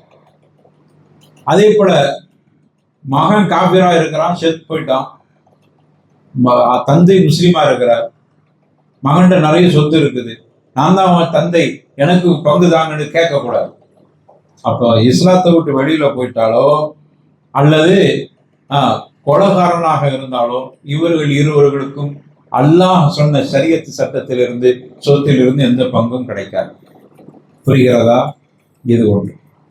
ஜாஹிலியா காலத்துல பெண்களுக்கு சொத்துல பங்கே கொடுக்க மாட்டாங்க. இஸ்லாம் அறிமுகப்படுத்தப்பட்ட பிறகுதான் சொத்தில் பங்கு என்பது சொல்லப்பட்டது. ரசூலுல்லாஹ் காலத்துல ஜாபிர் ரலியல்லாஹு அன்ஹு அறிவிக்கிறாங்க, ஒரு பெண்மணி வந்தாங்க, சஅத் இப்னு ரபீ அவருடைய மனைவி ரசூலுல்லாஹ்ட்ட வர்றாங்க. அவங்களுக்கு 2 மகளோடு அந்த பெண்மணி வர்றாங்க. சஅதுக்கு பிறந்தது 2 மகள். அந்த மகளையும் கூட்டிக்கிட்டு அந்த பெண்மணி வர்றாங்க. அல்லாஹ்வுடைய தூதரே, ஹாத்தானி இப்னத்தா சஅத் இப்னு ரபீ, இந்த 2 பெண்மணியும் சஅதுக்கு பிறந்த பிள்ளைங்க. சஅத் இப்னு ரபீ அவரு கொல்லப்பட்டு விட்டார் உஹது காலத்துல, உஹது போர்ல.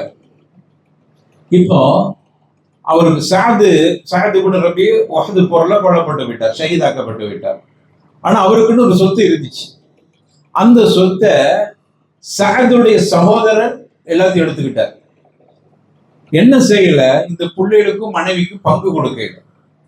அவர் என்ன நினைச்சாருன்னா, பெண்ணுக்கு சொத்துல பங்கு இல்லை அப்படின்னு முடிவுக்கு வந்துட்டார். இந்த சஅதுக்கு 2 பெண் புள்ள, ஒரு மனைவி இருக்கிறார். ஆனா இவரு எல்லாமே பொம்பளையால இருக்கிறாங்க, மனைவி பெண்ணு, 2 மகள் பெண்ணு. ஜாகிலியா காலத்துல பெண்ணுகளுக்கு பங்கு இல்லை. அதனால சகோதரனுடைய முழு சொத்துக்கும் பங்குதாரர் ஆயிட்டார் அப்படின்னு நினைத்து அவர் எடுத்துக்கொண்டார். ரசூலுல்லாஹ்ட்ட வந்து அந்த பெண்மணி சொல்றாங்க. உடனே ரசூலுல்லாஹி ஸல்லல்லாஹு அலைஹி வஸல்லம் அவங்கள்ட்ட கேட்கறாங்க, யார ரசூலுல்லாஹ், எனக்கு அதுல இருந்து ஏதாவது பங்கு தரலாமா? அவருக்கு ஏகப்பட்ட சொத்து இருந்துச்சு, எல்லாத்தையும் கூட பிறந்த சகோதரன் எல்லாத்தையும் எடுத்துட்டார். இந்த 2 பொம்பளை பிள்ளையை நான் போட்டு வளர்த்துக்கிட்டு இருக்கிறேன், எவ்வளவு சிரமமா இருக்குது, எனக்கு ஏதாவது கிடைக்குமான்னு கேட்கிறான். ரசூலுல்லாஹ்வால் பதில் சொல்ல முடியல, அமைதியா இருக்கிறாங்க, வஹி எதிர்பார்த்து இருக்கிறான். அப்பதான் அல்லாஹ் ரப்பல் ஆலமீன் சட்டத்தை சொல்றான். ரசூலுல்லாஹி ஸல்லல்லாஹு அலைஹி வஸல்லம் தீர்ப்பு சொன்னாங்க. அவருடைய சகோதரரை கூப்பிட்டு சொன்னாங்க, நீங்க இந்த 2 பெண் பிள்ளைகளுக்கும் 3/2 கொடுங்க. இந்த மனைவிக்கு, சாதுடைய மனைவிக்கு, இந்த தாயாருக்கு 8/1 கொடுங்க. ஏன்னா பிள்ளை இருக்கிறதுனால கணவன் விட்டு சென்ற சொத்திலிருந்து மனைவிக்கு 8/1. எப்பொழுது 8/1? பிள்ளைகள் இருக்குமானால். இங்க பிள்ளை இருக்கிறதுனால, 2 பெண் பிள்ளை இருக்கிறதுனால கணவனின் சொத்திலிருந்து மனைவிக்கு 8/1. பெண் பிள்ளை 2 பெண் பிள்ளைகள் இருந்தால் 3/2 அந்த பிள்ளைகள் கொடுக்கணும்.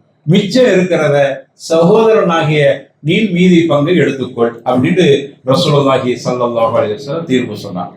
இப்போ உங்களுக்கு ஒரு சின்ன கணக்கு சொல்றேன். இப்போ மூத்தா போயிட்டாரு பாருங்க, அவருக்கு ஒரு மனைவி இருக்கிறாங்க, 2 பெண் பிள்ளை இருக்கிறாங்க, ஒரு சகோதரர், கூட பிறந்த சகோதரர் இருக்கிறாங்க. ரசூலுல்லாஹ் என்ன சொல்றாங்க, மனைவிக்கு பிள்ளை இருக்கிற காரணத்தால் அவருக்கு பிறந்த பிள்ளை, இவங்களுக்கு பிறந்த பிள்ளை வேற கணவனுக்கு இவங்களுக்கு பிறந்தா அந்த கணக்கு வராது. யாருக்கு இருக்கணும்? சொத்துக்காரருக்கு பிறந்திருக்கும். அப்போ மூத்தா போன கணவனுக்கு அவருக்கு பிறந்த பிள்ளை 2 பெண் பிள்ளை இருக்குது. இப்ப மனைவிக்கு எவ்வளவு கிடைக்கும்? 8/1. இந்த பெண் பிள்ளைகளுக்கு எவ்வளவு கிடைக்கும்? 3/2. ஒரு பெண்ணா இருந்தா பாதி கிடைக்கும் சொத்துல, 2 பெண் பிள்ளையா இருந்தா 3/2. ஆண் பிள்ளையும் பெண் பிள்ளைகளும் இருந்தால் கணக்கு மாறுது. ஆண் பிள்ளையும் பெண் பிள்ளையும் இருந்துச்சுங்க, ஒரு சகோதரன் ஒரு சகோதரி, அதாவது சொத்தை விட்டு சென்றவருக்கு ஒரு மகன் ஒரு மகள் இருந்தான்னு வைங்க, சொத்து எப்படி பங்கு எப்படி கிடைக்கும்? 2 பங்கு அங்க மாறுது பாருங்க. இப்படி இருந்தால் பெண் பிள்ளைக்கு கிடைக்கிற மாதிரி பங்கு 2 பங்கு ஆண் பிள்ளைக்கு கிடைக்கும். ஆனா 2 பெண் பிள்ளை இருந்தா 3/2 கிடைக்கும். ஒரு பெண் பிள்ளை இருந்தால் மொத்த தந்தையின் சொத்திலிருந்து பாதி கிடைக்கும். இப்போ 2 பெண் பிள்ளை இருக்கிறதுனால 3/2, மனைவிக்கு பிள்ளை இருக்கிறதுனால 8/1. சரி, இப்போ மிச்சத்தை யார் எடுத்துக்கிறவா? அவர் கூட பிறந்த சகோதரர் எடுத்துக்கிறோம். இது ஆம்பளை பிள்ளை இருந்தாலும் கூட பிறந்த சகோதரருக்குலாம் பங்கு கிடைக்காது. ஆம்பளை பிள்ளை இல்லாததுனால, புரிகிறதா, இவருக்கு பங்கு கிடைக்கும். சரி, இப்ப மொத்த சொத்தை எப்படி பிரிக்கிறது? எப்படி பிரிக்கிறது? ஆனா உடசல் இல்லாம இருக்கணும், மிச்சம் வரக்கூடாது. அப்போ மொத்த சொத்தை 24 பங்கு போடணும். 24 பங்கு. இப்ப பங்கு வைங்க. 24ல 8/1. 8/1 என்னது? எத்தனை? 3. சரி, அடுத்தது 24 தானே. 24ல 2 பொம்பளை பிள்ளைக்கு பங்கு கொடுக்கணுமே. 3/2. 3/2 எத்தனை? தம்பி அவர் 24ல இல்லையே, அப்படி வராது. 24 சொத்துல இவங்களுக்கு 3 கொடுத்துட்டோம், 8/1. அப்புறம் 3/2 எத்தனை 8 இருக்குது? 3. 3/2 அப்போ 16 கிடைக்கும். இப்போ 24ல 3 ஒரு 16 கழிச்சுட்டா மிச்சம் எவ்வளவு? மிச்சம் 5. சரிதானே? 5 யாரும் எடுத்துக்கிறவா? மிச்சம் இருக்கிறத யார் எடுப்பா? கூட பிறந்த சகோதரன் எடுத்துக்கிறோம். இப்போ உடசல் வந்துச்சா? உடசல்னா மிச்சம் வந்துச்சா? மிச்சம் வராது. இப்படி பங்கு போட்டா மிச்சம் வராது. புரிகிறதா? அப்போ இஸ்லாம் ரொம்ப இந்த மாதிரி விஷயத்த ரொம்ப துல்லியமா அழகா சொல்லி கொடுக்குறான். அப்போ மொத்த சொத்தை 24 பங்கு போட்டு மனைவிக்கு 8/1 3 கொடுத்துடணும். அதே போல அந்த 24 இருந்து இவங்களுக்கு 3/2 போது அதுல 16 கொடுத்துடணும். 16ஐயும் 3ஐயும் கூட்டி மிச்சம் எவ்வளவு இருக்குதோ 5 இருக்குது, அதை கூட பிறந்த சகோதரர் மிச்சம் இருப்பதைத்தான் சகோதரர் எடுத்துக்கொள்வார். அப்ப மொத்த சொத்து 24. இந்த 24 எப்படி நம்ம போட்டோம்? 24 எப்படி போட்டோம் அப்படின்னு சொன்னா, இந்த மனைவிக்கு ஒரு பங்கு சொன்ன பார்த்தீங்கன்னா 8/1. அது எத்தனை? 8/1ன்னா எத்தனை வருது? முதல் இது என்ன வருது? 8ன்னு வருது பாருங்க. அந்த 8ஐயும் இவங்களுக்கு 3/2 சொன்ன பார்த்தீங்களா, அதுக்கு கீழே 3 வருது பாருங்க. 3 8ஐயும் பெருக்குங்க, 3 24. அதான் முதல் அந்த மொத்த சொத்தினுடைய பங்கு 24. இந்த ரெண்டையும் பெருக்கிட்டா அந்த பெருக்குதல் என்ன வருதோ அதுதான் மொத்த சொத்தின் பங்கு. அப்ப அந்த 24 போட்டுட்டு அந்த 24 இருந்து இவங்களுக்கு 8/1 3, அந்த 24 இருந்து 3/2 இவர்களுக்கு 8 இவங்களுக்கு என்ன சொன்னா 16 ஆளுக்கு 8 எடுத்துக்கிடுவாங்க. அப்ப மிச்சம் இருக்கிறது அவருடைய கூட பிறந்த சகோதரன் எடுத்துக்கொள்வாங்க. இப்ப நம்ம சொல்ற மாதிரி இந்த மாதிரியாக சொத்துக்கள் பங்கிடப்படுகிறதா? இது அல்லாஹ் போட்டு தர்ற, அல்லாஹ்வுடைய தூதர் போட்டு தர்ற கணக்கு. அல்லாஹ் குர்ஆன்ல சொல்றான், சுலுசைங்கிறான். 2 பெண் இருந்தால் 3/2 அல்லாஹ்வும் சொல்றான். அப்போ இது இந்த மாதிரியான விஷயங்கள்ல நாம் செய்கிற குளறுபடிதான் இன்னைக்கு நம்முடைய மக்கள் எங்க போய் நிற்க வேண்டிய நீதிமன்றத்தில் அல்லாஹ் சொன்ன மாதிரி கொடுத்தது. ஜாகிலியா காலத்துல அவ்வளோத்தையும் சகோதரர் எடுத்து வச்சிருப்பாங்க. இவ்வளவு பங்கு இவங்களுக்கு எல்லாம் கிடைச்சு 5 தான் இவருக்கு கிடைக்க வேண்டி இருக்கிறது. ஆனா மொத்தத்தில் 24 பங்கு அவர் எடுத்துக்கிட்டார். ரசூலுல்லாஹ் அவரை கூப்பிட்டு இப்படித்தான் நீ பங்கு வைக்க வேண்டும். அதுக்கு பிறகு அந்த பங்குகள் கொடுக்கப்பட்டன. அதே போல அருமையானவர்களை, தந்தைக்கு ஒரு மகன்கிட்ட இருந்து தந்தைக்கு கிடைக்கிற பாகங்கள் எவ்வளவு பங்கு கிடைக்கிறது? 3 வகையாக தந்தைக்கு கிடைக்கிறது. ஒரு மகன் விட்டு சென்ற சொத்திலிருந்து தந்தைக்கு 3 வகையான முறையில் பங்கு கிடைக்கிறது. ஒரு முறை 6/1 கிடைக்கிறது, சுதுஸ் 6/1 கிடைக்கிறது. ஒரு கட்டத்துல அவருக்கு 6/1 மிச்சமும் கிடைக்கிறது. ஒரு கட்டத்தில் தந்தைக்கு சொத்தில் மிச்சம் இருப்பது கிடைக்கிறது. 3 வகையாக கிடைக்கிறது. எப்போ 6/1 கிடைக்கும் என்றால், அந்த தந்தை அவருடைய மகனோ மகளோட சொத்திலிருந்தும் தந்தை வாரிசாவ எப்படிலாம் ஆவார்? ஒரு கட்டத்தில் 6/1 கிடைக்கலாம், ஒரு கட்டத்தில் 6/1 மிச்சம், ஒரு கட்டத்தில் மிச்சம் இருப்பது கிடைக்கும் அவருக்கு. எப்போ 6/1 கிடைக்கும் என்றால், அவருக்கு மகனோ மகளோ இருக்கிறார்கள் என்று வைங்க. யாருக்கு? இவருடைய தந்தையுடைய மகனுக்கு பிறந்த பிள்ளைகள்ல மகனோ இருக்கிறார்கள்.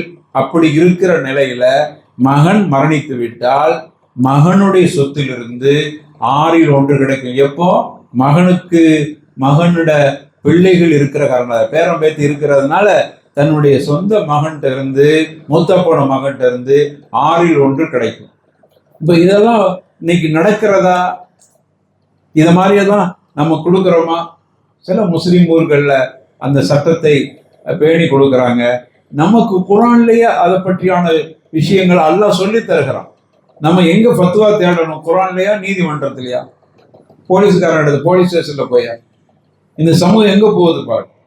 இங்க மாதிரி தெளிவான ஃபராயித விஷயத்துல வாரிசுரிமை சட்டத்தை குர்ஆன் சுன்னா சொல்ற மாதிரி எந்த சட்டமும் சொல்லல, எந்த மார்க்கத்திலும் சொல்லப்படல. அவ்வளவு நுட்பமாக சொல்லப்பட்டிருக்கிறது. நம்முடைய சட்டம் அவ்வளவு தெளிவாக இருக்கிறது. ஆனா இந்த சமூகம் இதையெல்லாம் விட்டுட்டு இன்னைக்கு சொத்துக்காக சொர்க்கத்தை இழக்கிற அளவுக்கு துணிந்து விட்டார். என்ன சொத்து? இந்த சொத்து உனக்கு எவ்வளவு தூரம் வரப்போகிறது? மூத்தா போயிட்டா முடிஞ்சு போச்சு. ஆனா நீ விட்டுட்டு போன சொத்தை பற்றி அல்லாஹ் விசாரிப்பான். அப்ப நம்ம அதுக்கு உண்டான ஒரு வில்மை இந்த மக்களுக்கு கொடுக்கணுமா இல்லையா, நம்முடைய பிள்ளைகளுக்கு கொடுக்கணுமா இல்லையா? ஒரு தந்தைக்கு எவ்வளவு ஒரு பணக்காரன் படிக்க வேண்டிய பாடம் இது. சொத்தை சேர்க்கிற மாதிரி, எப்படி சம்பாதிக்கணுங்கிற மாதிரி, எப்படி செலவு பண்ணணுங்கிறதையும் படிக்க சொல்லியிருக்கா இல்லையா? இந்த வாரிசு உரிமை சட்டத்தையும் ஒவ்வொரு பணக்காரன் படிக்கணும். காரணம் செலவழிக்கிறது. உனக்கு அல்லாஹ் அந்த பரக்கத்தை தந்திருக்கிறான், அதுக்குன்னு ஒரு நேரத்தை ஒதுக்கு. குறைஞ்சபட்ச அடிப்படை சட்டத்தையாவது வழங்கி வைத்துக் கொள்ளும். எப்படி என் பிள்ளைகளுக்கு உண்டான பங்குகள் எப்படி கிடைக்கும், அவர்களுக்கு எந்த விதத்தில் பங்கு வைக்க வேண்டும், அல்லது பிள்ளையோட சொத்திலிருந்து எனக்கு எப்ப, ஏன்னா நம்ம முந்தலாம் பிள்ளை முந்தலாம், இங்க யாரு முன்னாடி போறாருங்கிறது தெரியாது. அதனால ரெண்டு பக்கத்துண்டான சட்டங்களை நாம் தெரிந்து வச்சுக்கணும். பிள்ளைகளுக்கு கிடைக்கிற பங்கு எப்படி தந்தைக்கு கிடைக்கும், தந்தைக்கு உண்டான பங்கு என்ன, இவைகள் ரொம்ப முக்கியமாக நம்முடைய மார்க்கம் சொல்லித் தருது. தாய்க்கும் அதே மாதிரி பங்கு கிடைக்கிறது. கணவன் விட்டு சென்ற சொத்திலிருந்து மனைவிக்கு கிடைக்கிற பங்கு இரண்டு வகையான பங்கு கிடைக்கிறது. ஒன்று, மனைவிக்கு 8/1 கிடைக்கிறது. ஒரு கட்டத்துல 8/1 கிடைக்குது. எப்போ 8/1 கிடைக்கும் மனைவிக்கு? மனைவிக்கு 8/1 கிடைக்கிற அந்த நிபந்தனை எந்த மாதிரி இருந்தா கிடைக்கும்? 8 பிள்ளை இருந்துச்சுன்னா தாய்க்கு மனைவிக்கு கணவன் விட்டு சென்ற சொத்திலிருந்து 8/1 கிடைக்கும் பிள்ளை இருந்தா. சரி, இப்போ பிள்ளை இல்லாட்டா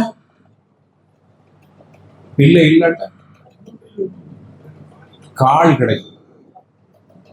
பிள்ளை இல்லாட்டா சரி. அதே போல தந்தைக்கும், தந்தைன்னா கணவர், மனைவி விட்டு சென்ற சொத்திலிருந்து கணவனுக்கு, இவங்களுக்கு பிறந்தவராக இருக்கும். அவர் வேற கல்யாணம் முடிச்சு அவருக்கு புள்ள, அது இல்லை, இவளுக்கு பிறந்த, யாரு சொத்தை விட்டு சென்றிருக்கிறாங்களோ அவங்களுக்கு பிறந்த பிள்ளையா இருக்கும். அப்படி இருந்தால் ஒரு கட்டத்தில் பாதி பங்கு அவருக்கு கிடைக்கிறது, ஒரு கட்டத்தில் கால் பகுதி கிடைக்கிறது. அப்ப இந்த சட்டத்தின் அடிப்படையில இங்க கணவன் மனைவிக்கு உண்டான சொத்துக்கள்ல பங்கு, நிறைய இடங்கள்ல கணவன் மனைவிக்கு சொத்துக்கள் பிள்ளைகளே பிரிச்சு எடுத்துட்டு, உண்மைதான் தாய் தான் நம்ம கிட்ட தானே இருக்கிறாங்க, யாருக்கிட்ட அந்த தாய் இருக்கிறாளோ அவளுக்கு பங்கே கொடுக்க. கணவன் சொத்திலிருந்து அவங்களுக்கு பங்கு இருக்குது. பிள்ளைகள்லாம் இருக்கிறீங்கன்னா 8/1 கணவன் சொத்திலிருந்து மனைவிக்கு கிடைக்கும். அப்போ உன்னுடைய தாய், உன்னுடைய தந்தை மரணிக்கிற பொழுது உன் தாய் ஆயாத்தா இருக்கிறாங்க. நீங்க ஆண் பிள்ளை பொம்பளை பிள்ளை பங்கெடுக்க முன்னாடி அந்த தாய்க்கு ஒரு பங்கை கொடுத்துருங்க. அந்த தாய் நாங்க எல்லாரும் தானே பார்த்துக்கிறோம், அவளுக்கு பங்கு இல்லை, அப்படி இல்லை. அந்த தாய்க்கு கொடுத்த பிறகு அந்த தாய் உங்கள்கிட்ட தருவாங்க, தர்றாங்களோ வச்சுக்கிறோம், அது அவங்களுடைய உரிமையை பொறுத்து. அது பெரும்பகுதி கிடைக்கிறது. சில தாய்கள் வந்து, சில பெண்கள் சொல்லுவாங்க, எங்க கணவரோட சொத்துல இருந்து பிள்ளைகள் ஒண்ணுமே தரையில்லை, உனக்கு முக்கியமாக உங்களுக்கு பங்கு வச்ச பிறகுதான் மிச்சம். முதல்ல அல்லாஹ் சொன்ன கணக்கின்படி பங்குக்கு பிறகுதான் பிள்ளைகளுக்கே பங்கு கிடைக்கிறது. இப்போ ஒரு மனைவி கணவர் மூத்தா போயிட்டார், ஒரு மனைவி, ஒரு ஆண் பிள்ளை ஒரு பெண் பிள்ளை. இப்ப சொத்தை எப்படி பங்கு வைக்கணும்? முதல்ல யாருக்கு பங்கு கொடுக்கணும்? 8/1 கொடுத்துட்டு அடுத்தது, ஆமா, இந்த பெண் பிள்ளைக்கு ஒரு பங்கும் ஆண் பிள்ளைக்கு. முதல்ல யாருக்கு கொடுக்குறோம்? தாய்க்கு தான். நம்ம என்ன செய்யறோம்? தாய் நம்ம கிட்ட தானே இருக்கிறாங்க, அவளுக்குன்னு ஒரு தனி பங்கு இருக்கு. நான் அவங்க செலவுக்கு கொடுத்துட்றேன், இந்த மகன் சொல்றான் நான் செலவுக்கு கொடுத்துட்றேன், சாப்பாடு கொடுத்துறோம், வீட்டில் இருக்கிறாங்க, அவங்களுக்கு என்ன ஒண்ணும் இல்லை. அல்லாஹ் கணக்க சொல்லி இருக்கிறான், நீ உன் சொத்தை பங்கு போட்டு நீ வாரிசாக முன்னாடி உன் மனைவி, அவருடைய மனைவிக்கு, உன்னுடைய தாய்க்கு முதல்ல கூட 8/1. அதுக்கு பிறகு மிச்சம் தான் உனக்கு. பாரு, மிச்சம் அசபாங்கிறாங்க, அசபாலமா பகிய, பங்கு கொடுத்தது போக மிச்சம் தான் உனக்கு. மிச்சத்தை வாங்கிட்டு போறவனுக்கு இவ்வளவு திமிரப்பாரு. உமாங்க சொத்துல பங்கே கொடுக்கிறது, மனைவிக்கு கணவன் சொத்திலிருந்து கிடைக்கும். ஒரு கால் நான் நினைக்கிறேன், மனைவி மூத்தா போனா தந்தையாவது வாங்கிக்கிறார் விசாரம், அவருக்கு அந்த பங்கு வேணா கிடைக்கும். ஆனா இந்த பெண்களுக்கு ஜாகிலியத்து மாதிரி ஒரு நிலையை நம்முடைய சமூகம், அப்ப இந்த மாதிரியான பங்குகளை இஸ்லாம் வன்மையாக கண்டிக்கிறது. அது மட்டுமல்ல அருமையானவர்களை, ஒரு சொத்தை நம்ம பங்கு வைக்கிறதுக்கு முன்னாடி ஒரு முறை ஒரு பெண்ணு, ஒரு நல்ல வசதி படைத்தவங்க, அந்த ஊர் கூட நான் சொல்லத்துக்கு விரும்ப இல்லை, ஒரு முஸ்லிம்கள் அதிகமாக வாழுகிற ஒரு ஊர், ஏகப்பட்ட சொத்து, மூத்தா போனவருக்கு. அவருக்கு ஒரே ஒரு பொம்பளை பிள்ளை, அவர் மூத்தா போயிட்டார். ஆனா அவருக்கு கூட பிறந்த சகோதர சகோதரிகள்லாம் இருக்கிறாங்க. அவருக்கு மனைவி இல்லை, மகள், ஒரே ஒரு மகள், ஏகப்பட்ட சொத்து. இப்போ ஷரியத்து சட்டப்படி எப்படி பங்கு வைக்கிறது? மூத்தா போனவர், அவருக்கு யாரெல்லாம் இருக்கிறா? சகோதர சகோதரிகள் இருக்கிறாங்க, ஒரே ஒரு மகள் மட்டும் இருக்கிறா, மனைவி இல்லை. இப்போ மூத்தா போன தந்தையின் சொத்து, மூத்தா போனவர் ஆணு, அவருக்கு மூத்தா போனவருக்கு சகோதர சகோதரிகள் இருக்கிறாங்க, மூத்தா போனவருக்கு மனைவி இல்லை, ஒரே ஒரு மகள் மட்டும் இருக்கார். புரியுதா? இப்ப என்ன செய்யணும்? அப்படியே தூக்கி மகளுக்கு கொடுத்துடணும். சரி, வேற பாதி கொடுத்துட்டு, சரி சரி. இப்போ மார்க்க ஷரியத் என்ன சொல்றது? ஒரு பெண் பிள்ளை இருந்தால் அந்த சொத்தில் பாதி மகளுக்கு, முழு சொத்து எடுக்க முடியாது, பாதி எடுக்கும். கூட ஒரு ஆம்பளை பிள்ளை வந்துட்டோன்னா யாருக்கும் கிடைக்காது, அவர் தடுத்து அஜிப், அவர் தடுத்துருவார். இப்போ பாதிய பெண் பிள்ளை எடுத்துட்டு மீதி பாதி இருக்கு பாருங்க, அதுல அவர் கூட பிறந்த, மூத்தா போனவருக்கு கூட பிறந்த சகோதர சகோதரிகள் மீதி பாதி எடுப்பாங்க. எப்படி எடுப்பாங்க மீதி பாதிய? மீதி பாதி அவங்க ரெண்டு பேரும் எப்படி பங்கு வச்சுக்கிடுவாங்க? அந்த பங்கு வந்துடும். பெண்ணுக்கு ஒன்று, அது போன்ற 2 பங்கு ஆணுக்கு. அப்ப மிச்சத்தை இவளுக்கு பாதியை கொடுத்துட்டு மிச்சத்தை அப்படி எடுத்துக்கிடுவாங்க. சரி, இதுதான் விஷயம், சட்டம். இந்த பெண்ணுடைய ஆதங்கம் என்னன்னா, இந்த மூத்தா போனார் பாருங்க, இவருடைய தந்தை, இவர் சிறு வயசுல கஷ்டப்பட்டு இருக்கிறார். கல்யாணம் முடிச்ச பிறகும் கடுமையான வறுமை. இந்த புள்ள பிறந்து கொஞ்சம் அது மதி தெரிகிற வரைக்கும் கடுமையான வறுமை, சாப்பாட்டுக்கெல்லாம் ரொம்ப திண்டாடி இருக்கிறார். அதுக்கு பிறகு அவர் கஷ்டப்பட்டு சம்பாதிச்சு அதுக்கு திடீர்னு நல்லா பறக்கத்தை கொடுக்கும், பெரிய அளவுல பறக்கத்தாயிட்டார். ஆனால் கஷ்டப்பட்டாங்க பாருங்க, சாப்பாட்டுக்கு வழி இல்லாம இருந்தாங்களே. அப்போ அவருடைய தந்தையும் கூட பிறந்த சகோதர சகோதரி நல்ல பெரிய வசதியா இருந்தாங்க. இவங்களுக்கு ஒரு சாப்பாடு கூட கொடுக்கல, ஒரு காசு கூட கொடுக்கல. இந்த பிள்ளைக்கு அப்படியே உள்ளத்துல வடு, ஒரு அவ்வளோ வசதியா இருந்து நம்மளை கவனிக்கவே இல்லையே அப்படின்னு இந்த சின்ன வயசுலேயே அந்த ஏக்கம் இருந்தது. நம்முடைய தந்தையின் சகோதரர் நல்லா இருக்கிறார், தந்தையின் சகோதரி மாமிமார்கள் நல்லா இருக்கிறாங்க, நம்ம இங்க கஷ்டப்படுறோமே. அல்ல திடீர்னு அவருக்கு பறக்கத்து கொடுத்து நல்ல வசதி வாய்ப்பெல்லாம் வந்து ஏகப்பட்ட கடைகள் அங்கங்க சென்னையில் அங்கங்க அப்படியே வாங்கி போட்டிருக்கிறார். டக்குன்னு மூத்தா போயிட்டார்.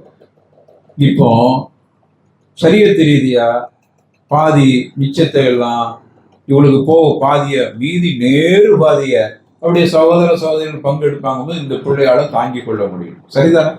நம்ம கஷ்டப்படும் போது ஒத்த காசு தரையில என்னுடைய தந்தை அவ்வளவு கஷ்டப்பட்டு இவ்வளவு சொத்துக்களை சேர்த்து வச்ச பிறகு அப்படியே ஒன்றும் இல்லாம அவங்க பாதி எடுத்துக்கிறோன்னா எனக்கு பாதி, அது எப்படி? இந்த பெண்ணுக்கு ஆகும், விடக்கூடாது அப்படின்ட்டு அவங்க ஒரு வக்கீலை பிடிச்சி நோட்டீஸ் அனுப்புறாங்க. அவங்க என்ன ஃபத்வா தேடுறாங்க. நம்ம மக்கள்கிட்ட ஒரு நல்ல பழக்கம் இருக்குது. என்ன பழக்கம்னா, சாதகமா இருக்கிற மாதிரி இருந்தால் மார்க்க ரீதியா ஃபத்வா தேடுவாங்க. அவங்களுக்கு பாதகமா இருக்கும்போது நீதிமன்ற ரீதியா ஃபத்வா தேடுவான். முஷ்ரிக்குகள்கிட்ட, காஃபிர்கள்ட்ட ஃபத்வா கேட்பான். அவனுக்கு குர்ஆன் அவனுக்கு பாதிக்கிற மாதிரி இருந்தா, அவனுக்கு சாதகமா இருந்தா மார்க்க ஷரியத்துமா அவங்க மார்க்க ரீதியா ஃபத்வா தேடுறாங்க. யாரு? சகோதரி சகோதரர்கள். அவங்க லாபம் ஒண்ணுமே இல்லை, பச்சை தண்ணி கொடுக்காம இருந்தாங்க. இப்ப அளவுக்கா அப்படி ஒரு பெரிய பாதியே கிடைக்குது, பெரிய கோடி கோடி சொத்து கிடைக்குது. அவங்க மார்க்க ரீதியா கேட்க இவங்களுக்கு பாதிப்பு இல்லை. இவங்க எங்கதான் போவாங்க? சரியத்துக்கு வர மாட்டாங்க. எவனும் சொல்லி போட்டான், அதில் ஒரு பாதி தான் மிச்சம் அங்க கிடைக்கணும்னு அவ கோர்ட்டுக்கு போயிட்டு இப்படி தகராறா இருக்கு.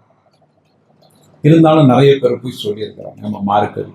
அப்போ என்கிட்ட கேட்டாங்க, இப்படி இருக்குத, எனக்கு அழுகுது அந்த புள்ள, எவ்வளவு. இப்போ நீங்க எப்படிமா நல்ல வசதியா இருக்கிற, நாம என் கணவர் நல்ல வசதியா இருக்கு, அவரு அந்த பொம்பளைய கணவர் நல்ல வசதியா இருக்கிறார், கணவன் இருந்து ஏகப்பட்ட சொத்து வாங்கி இருக்கிறார்.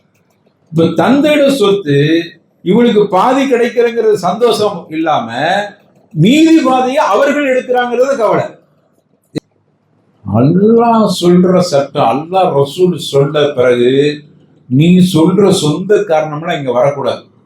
அல்லாஹ் கிட்ட அவங்க பதில் சொல்லிட்டு போடும், ஷரியத்தை அப்படிதான் அப்படின்னு சொல்லி வக்கீல் நோட்டீஸ் கொடுத்தவங்களை அப்படியே ஒரு மாதிரி பேசி பல நாட்கள் போராடி அந்த சொத்தை பிரிக்க விடாம அப்புறம் அவங்கள ஆஃப் பண்ணி அவங்கள ஓரளவு அழுது விழுது அவங்கள மனத்தை தேத்தி அவர் கணவர்கிட்ட போய் சொல்லி நீ நல்ல பறக்கத்தா இருக்கிற அந்த பிள்ளைகிட்ட சொல்லுப்பா சொல்லி கேள்வி. அதுக்கு பிறகு நான் ரொம்ப கவலைப்பட்டேன், என்னடா இஸ்லாமிய சமூகம் குர்ஆன்ல அல்லாஹ் சொல்றா ரசூல் சொல்றாங்க அப்படின்னு சொன்னாலும் கூட அவளுக்கு நீதிமன்றத்திலிருந்து ஒரு தீர்ப்பு எடுக்கமேன்னு யோசிக்கிறாங்க. அப்போ உங்களுடைய சொத்து உங்களை சொர்க்கத்துக்கு போறது தடுக்குதா இல்லையா? அப்ப நீங்க ஷரியத்தில் சொல்றபடி கடைசியில் அது அவங்க அப்படித்தான் கொடுத்தாங்க, அல்ஹம்துலில்லாஹ், ரொம்ப சந்தோஷம். ஆனால் அதுக்கு பெரிய மன திருப்தியோடு கொடுத்தாங்கன்னு சொல்ல முடியாது. அழுத்தங்களும் ஊர்ல யாராவது ஏதாவது சொல்லிடுவாங்க, மக்கள் அவங்களுக்கு தெரிஞ்சிட்டு இவங்களுக்கு தெரிஞ்சிட்டு அசிங்கமா பேசுறாங்களே, நாளைக்கு சம்பந்தம் பிள்ளைகளுக்கு ரொம்ப யோசிச்சு அதுக்கு பிறகு அந்த முடிவுக்கு வரணும். அப்ப நமக்கு இதுல என்னடா பெரிய கவலை, அல்லாஹ்வோட சட்டங்களை அல்லாஹ் சொல்றான்ல, யாரு வரம்பு மீறுறாங்களோ அவர்கள் நிரந்தரமா நரகத்துல இருப்பாங்க. நீ வரம்பு மீறுறீங்கல்ல, அல்லாஹ் போடுற சட்டத்துல நீங்க என்ன உங்களுடைய சொந்த கருத்துக்களை எப்படி நீங்க திணிக்கலாம்? உங்களுடைய விருப்பு வெறுப்புகள் இவைகளுக்கு அங்கு கண்டிப்பாக இடமில்லை. அருமையானவர்களை, இதுல நான் முக்கியமான சில சட்டங்களை மட்டும் சொல்லிட்டோம். இது இங்க இந்த வகுப்பை நடத்துறதுக்கான ஒரு இடமாக அல்லது ஒரு தரிசாக இதை வைக்க முடியாது. நம்ம ஒரு முடிவுக்கு வரணும். இந்த சொத்து விஷயத்துல வரம்பு மீறினா அல்லாஹ் சொல்றான், தில்க ஹுதூதுல்லாஹ், இது அல்லாஹ்வுடைய வரம்பு. ஃபலா தஅதூஹா, இன்னொரு இடத்துல சொல்றான் வரம்பு மீறாதீங்க.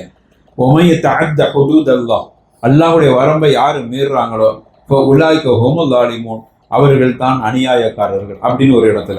ஒமை யஸில்லா, ஏற்கனவே ஓதுன வசனம், ஒமை யஸில்லா வ ரசூலா, அல்லாஹ்வுக்கு ரசூலுக்கு யார் மாறு செய்கிறாங்களோ அவர்கள் வரம்பு மீறியவர்கள், அவர்கள் நிரந்தரமான நரகத்தில் தங்குவார்கள். காரணம், இந்த சொத்து பாக பிரிவினையில தான் அல்லாஹ் இவைகளை எல்லாம் சொல்றான். அதே போல ரசூலுல்லாஹி ஸல்லல்லாஹு அலைஹி வஸல்லம் சொன்னாங்க, மாமின் தம்பின் அஜ்தரு ஐயு அஜ்ஜல் அல்லாஹு லி சாஹிபிஹி அல் உகூபா ஃபித் துன்யா, அல்லாஹ் பாவங்கள் செய்கிற ஒவ்வொரு பாவத்துக்கும் அவன் தண்டனை கொடுப்பதில் அவசரப்பட மாட்டான். ஆனா ஒரு விஷயத்துல மட்டும் அல்லாஹ் இந்த உலகத்தில் அவசரப்பட்டு தண்டனை கொடுத்து அவனுடைய பாவத்திற்கு தண்டனை சேகரித்து மறுமையிலும் கொடுக்கிறான். அது யாருக்கு தெரியுமா? யாரு தன்னுடைய சொந்த பந்தங்களுக்கு சேர வேண்டிய சொத்து பாகங்களை சரியாக கொடுக்காமல் அந்த சொந்த பந்தங்களை பொருளாதார ரீதியாக நெருக்கடி கொடுக்கிறார்களோ அவர்களுக்கு இந்த உலகத்திலையும் அவசரமாக தண்டனை, ஆகிரத்திலும் பெரிய தண்டனை காத்திருக்கிறது. அப்போ அவர்களுக்கு மிகப்பெரிய தண்டனையை அல்லாஹ் கொடுக்க காத்திருக்க காரணம், அவர்கள் பொருளாதாரத்தில் சொந்த பந்தங்களை சரியான ஹக்குகளை கொடுக்காமல் வரமும் மீறியவர்களாக கருதப்படுகிறார். அதே போல ரசூலுல்லாஹி ஸல்லல்லாஹு அலைஹி வஸல்லம் சொல்றாங்க, ஒரு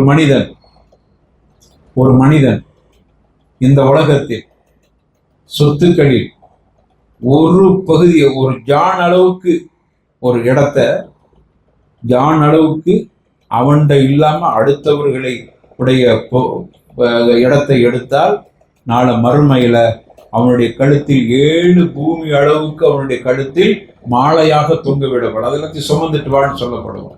ஒரு ஜான் நம்மட சொத்து இல்லை, அது வாரிசுக்கு கிடைக்க வேண்டியது. ஆனா ஒரு ஜான் தான் எடுத்திருக்கிறார். நம்ம சொன்னோம்ல ஆரம்பத்துல, தந்தைக்கு சில ஊர்கள்ல இருக்கிறது, அந்த ஊர் பேரெல்லாம் சொல்லத்துக்கு விரும்ப இல்லை, நம்ம புரிஞ்சுக்கிறோம். நம்மகிட்ட அப்படி இருந்தா மாத்திக்கிறோம். சில ஊர்கள்ல எப்படி இருக்குன்னா, பெரிய இங்கிருந்து அங்க வரைக்கும் இருக்கும், இந்த ரோட்டை பிடிச்சி அந்த ரோடு, அப்படிலாம் சில ஊர்கள்ல சொத்துக்கள் இருக்கும்.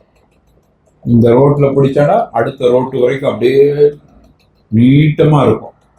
2-3 பொம்பளை பிள்ளை இருந்தாங்க, ஆம்பளை பிள்ளைகள் இருந்தாங்கன்னா அதை பங்கெடுப்பாங்க. நான் நினைக்கிறேன் பொம்பளை பிள்ளைக்கு கொடுக்க முடிச்சு விட்டுருவாங்க, ஆம்பளை பசங்க தான் அதை பங்கெடுத்துக்கிடுவாங்க. எடுக்கும்போது மூத்த பையனுக்கு ரோட்டு பக்கம் முன்னாடி உள்ளது, அடுத்த பையனுக்கு நடுவுல உள்ளது. அவன் அவன் அடுத்த பையனை பிறந்த பாவத்துக்கு நடுவுல. அது பெருசா விற்கணும்னு நினைச்சாலும் பெரிய மதிப்பு இருக்காது. ஒன்று அண்ணன் வாங்கணும், அல்லது அதுக்கு பின்னாடி இருக்கிற தம்பி வாங்கணும், அப்படிதானே? அப்போ இதுல நடுவுல உள்ளவனுக்கு பாதிப்பு. இதுல என்ன நினைக்கிறான், நடுவுல ஏண்டா பிறந்தோம், ஒன்று முதல்ல பிறந்திருக்கணும், அல்லது கடைசியிலே கடைசியில இருந்து அந்த பகுதியிலதே கிடைச்சிருக்கும். சென்ற நடுவுல பிறந்து இப்படி அதாபா போச்சு, இவனை திட்டமிட்டு பிறந்தான், அல்லா எஹ்ராஜி பண்ணா வெளியே வந்துட்டான். அப்போ இவனுக்கு இப்படி பங்கு வைக்கிறான். சில ஊர்கள்ல, முஸ்லீம் ஊர்களை தான் சொல்றேன், இந்த மாதிரியான பங்கீடு. இது எந்த வகையில சரியாகும்? எனக்கு ஒரு நண்பர் உண்டு, அவருக்கு 2 பெண் பிள்ளை 1 பையன். ஆனா இதே மாதிரி பெரிய இடம் அவருக்கு இருக்குது. எப்படி போனாலும் யாரோ ஒரு ஆளுக்கு முன்னாடி கொடுக்கணும், யாரோ ஒரு ஆளுக்கு பின்னாடி, எப்படி அப்படித்தானே வரும். 3 பேர் இருந்தா என்ன செய்ய முடியாது, எல்லாத்துக்கும் முன்னுக்கு கொடுக்க முடியாது. அப்ப என்ன செய்யணும்னு கேட்டேன். அப்ப நான் சொன்னேன், நீங்க என்ன பண்ணுங்கன்னா, இந்த 3ஐயும் இன்னைக்கு உள்ள சொத்து மதிப்பு என்னன்னு பாருங்க, மொத்தத்துல மதிப்பீடு செய்யுங்க. மதிப்பீடு செஞ்சு முன்னாடி உள்ளவங்களுக்கு கொடுக்கும் பொழுது ஒரு 10 லட்சம் ரூபாய்க்கு உண்டான அளவுக்கு நீங்க இடத்தை அளந்து கொடுத்துருங்க.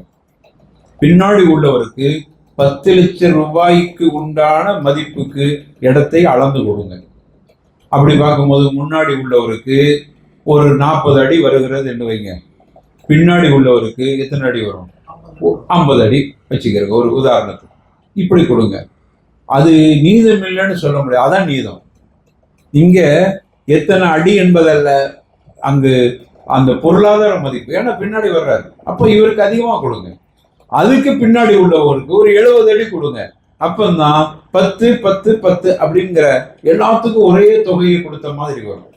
நீங்க அப்படி இல்லாம முன்னாடி உள்ளது வீடா இருக்குன்னா அதை ஒரு மூத்தினவருக்கு, எது பிந்தினவருக்கு, இது நடுவுல உள்ள என்று வருகிற பொழுது அங்க அநீதம் நடக்குது. ஒரு காலம் அவர்களே பொருந்தி கொண்டார்கள் வைங்க, இல்ல மூத்த காக்கா அண்ணன் அதை எடுத்துக்கிறட்டும், அவர் எங்களோட மூத்தவர் தானே, அவர் எடுத்துக்கிறட்டும், இதுல எண்ணத்தை போட்டு 2வது உள்ளதை நான் எடுத்துக்கிறேன், தம்பிக்கு 3வது உள்ளதை கொடுங்க அப்படின்னு 3 பேரும் பொருந்தி கொண்டா தப்பா? ஏன் 3 பேரும் சேர்ந்து ஒரு ஆள்கிட்ட நீ அவ்வளவு நீனே எடுத்துக்க தப்பா? ஷரியத்துன்னு ஒண்ணு சொல்லுது, சம்பந்தப்பட்டவர் விட்டு கொடுத்துட்டா ஷரியத்தை அது தலையிடாது. அவர் சொல்றாரு, வேணாம் அவ்வளவு நீங்களே எடுத்துக்கிறங்க, எனக்கு பறக்கத்தா இருக்கு, நான் வேற எங்கேயாவது சொத்துக்களை வாங்கிக்கிறேன், எனக்கு அல்லாஹ் நிறைய தந்திருக்கிறான், நீங்க இதெல்லாம் எடுத்திருக்க, ஆனா நீங்க ஃபுல்லா எடுத்துக்கிறங்க அப்படிங்கிறார். அது வேற பிரச்சனை. ஆனா சரியாக ஷரியத்தின் அடிப்படையில பங்கு வைக்கணும்டா நம்ம ஊர் வளமையெல்லாம் இங்க பார்க்க கூடாது, இங்க முன்னாடி பின்னாடி அப்படிங்கிற வளமை பார்க்க கூடாது, சரியாக கொடுக்க வேண்டும். அதே போல அவர், நான் என்னுடைய நண்பர் அப்படித்தான் அதை மாதிரி செஞ்சு அந்த பிள்ளைகளுக்கு அந்த சொத்துக்களை சரியான ஒரு முறையிட்டு கொடுத்தார். இதை மாதிரி நம்ம கிட்ட அந்த பழக்கம் மாறணும். ஆனா இன்னைக்கு அது மாதிரியான மாற்றங்கள் வராதனால நிறைய பாதிக்கப்படுறோம். எந்த அளவுக்குன்னா, ஒருவருக்கு ஏகப்பட்ட சொத்து இருக்குது, அவரு தந்தை மரணித்து விட்டார், அவருக்கு உண்டான பசங்க, அதுல மூத்தவர் எல்லாத்த விட வயசு கூடுனவர், தந்தை ஸ்தானத்துல இருக்க, இவங்கெல்லாம் பின்னாடி ரொம்ப கடைசியா பிறந்தவங்க. இப்ப அவர் என்ன பண்ணாருன்னா, தந்தை மூத்தா போகும்போது அவர் நல்ல விவரமா இருந்தார். அவர் அவ்வளவு சொத்தை அவருடைய பேருக்கு வைத்தியர், மற்றவங்க சின்ன சின்ன பசங்களா இருந்தாங்க. இப்ப இவங்கெல்லாம் பெரிய ஆளாகி இவங்களுக்குன்னு தேவைப்படும் போது அவர் அதிலிருந்து எந்த பங்கும் கொடுக்க மாட்டேங்கிறார். என்ன சொல்றாருன்னா, நான் ஏதோ தர்றேன் வாங்கிட்டு போயிருக்கேன். இல்லப்பா, இது எல்லாமே தந்தையோட சொத்து தானே, எங்களுக்கு ஷரியத் அடிப்படையில பிரிச்சு கொடுங்கள. உங்களுக்கு என்ன பங்கு கிடைக்கும் அதே பங்கு தான் எனக்கு கிடைக்கும். அந்த தந்தைக்கு தான் நானும் பிறந்திருக்கேன். அந்த தந்தையை விட்டுட்டு போன சொத்து தானே. அதுக்கு அவர் சொல்ற ஒரே பதில், அன்னைக்கு மட்டும் நான் அதை பாதுகாக்க இல்லைன்னா உனக்கு இன்னைக்கு சொத்தே கிடைச்சிருக்காரு. அதனால நான் தர்றதை வாங்கிட்டு போறேன். இதான் சரியா? இப்ப இது எங்க போகுது? நீதிமன்றத்துக்கு. இதெல்லாம் நடக்கிற நிகழ்வு சமுதாயத்துல நடக்கிறத சொல்றேன். நீதிமன்றத்துக்கு போகிறது. அவங்க எப்ப தீர்ப்பு சொல்லுவாங்க? அவனோட பேர பிள்ளையோட கொள்ளு பேரனுக்கு தான் தீர்ப்பே கிடைக்கும். நம்ம நாட்டுல உள்ள அவ்வளவு சுறுசுறுப்பு. அல்லது நீதிமன்றத்தை விலைக்கு வாங்கணும், அப்பதானே தீர்ப்பு கிடைக்கும். விலைக்கு வாங்கலாம், நீதிபதியா எல்லாத்தையும் விலைக்கு வாங்கலாம். அப்ப வாங்கி எவன் அதிக விலை கொடுக்குறானோ அவனுக்கு சொத்துல பங்கு கிடைக்கும். ஆனா சொர்க்கம் கிடைக்குமா? இங்க இதுதான் நீங்க படிச்சு. இப்ப இஸ்லாமிய சமூகத்தினுடைய பொருளாதாரங்கள் இப்படியான ஒரு அடிப்படையில தான் போயிட்டு இருக்கு. ஆனா பார்த்தா தொழுகையாளி, ஹாஜியார், பாஜியார் எல்லாமே இருப்பார்.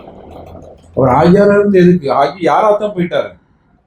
அப்போ இங்க கவனிக்க வேண்டிய விஷயங்கள் இந்த சொத்து விஷயத்துல. ஒரு சகோதரர் சொல்றார், ஒரு தந்தை, என்னோட சொத்து ஏகப்பட்ட சொத்து, எனக்கு ஆண் பிள்ளை பெண் பிள்ளை, பெண் பிள்ளைக்கு நிறைய நகையெல்லாம் கொடுத்து கல்யாணம் முடிச்சு அனுப்பிட்டேன், கொஞ்சம் சொத்து கொடுத்தேன். மகன் என்ன பண்றாருன்னா என்னோட சொத்தையெல்லாம் வாங்கிக்கிட்டே இருக்கிறாரு. வாங்கிட்டு எனக்கு அக்கௌண்ட்ல ஒரு பெரிய தொகையை போட்டு வச்சு ஏடிஎம் கார்டை தந்துட்டாரு. மாசம் மாசம் எனக்கு ஒரு தொகை வந்துகிட்டு இருக்குது. நீங்க எப்ப வேணுமானாலும் அப்படி சொல்லி பணம் வரும் எடுத்துக்கிறீங்க, எவ்வளவு வேணுமானாலும் எடுத்துக்கலாம், யாருக்கு வேணாலும் கொடுங்க, உங்களுக்கு ஒரு தொகை போட்டு வச்சிருக்கேன். சரி, அதுக்கு நீங்க என்ன கைமாறு செய்யணும்டா, இப்போ உங்கள்கிட்ட அந்த சொத்து இருக்கு, அதை கொஞ்சம் கையெழுத்து போட்டு எனக்கு தந்தாங்க, வாங்கிட்டேன், இவர் கொடுத்துட்டார். இன்னொரு சொத்து இருந்துச்சு, அதை எழுதித்தாங்க. அங்க உள்ள சொத்து இப்படி கொஞ்சம் கொஞ்சமா சொத்துக்களை பிடிக்கிட்டார். கொஞ்சம் கொஞ்சம் ஒரு 5-6 சொத்தை கொடுத்துட்டாரு. இவருக்கு ஒரு தொகையை போட்டு வச்சிருக்கிறார். கொடுத்த சொத்து பெருசு, போட்ட தொகை கொஞ்சம். இவர் எங்க குத்தி எங்க எடுக்க? நீங்க சொல்ல போனா ஏடிஎம் போட்டுட்டு வெளியே எடுக்கவே தெரியல, அட்டையே வெளியே எடுக்க, ரூபாய் எடுக்க, மக அனுப்புறதை வச்சு அப்படியே பண்ணிக்கிட்டு இருக்கிறார். அது அப்படியே இருக்குது பேங்க்ல, எந்த பிரயோஜனமும் இல்லை. ஒரு நாள் அவருக்கு ஒரு கவலை, இப்படியே போயிட்டு இருந்தா அப்ப எனக்கு ஒண்ணுமே இல்லாம போயிருமோ ஒன்று.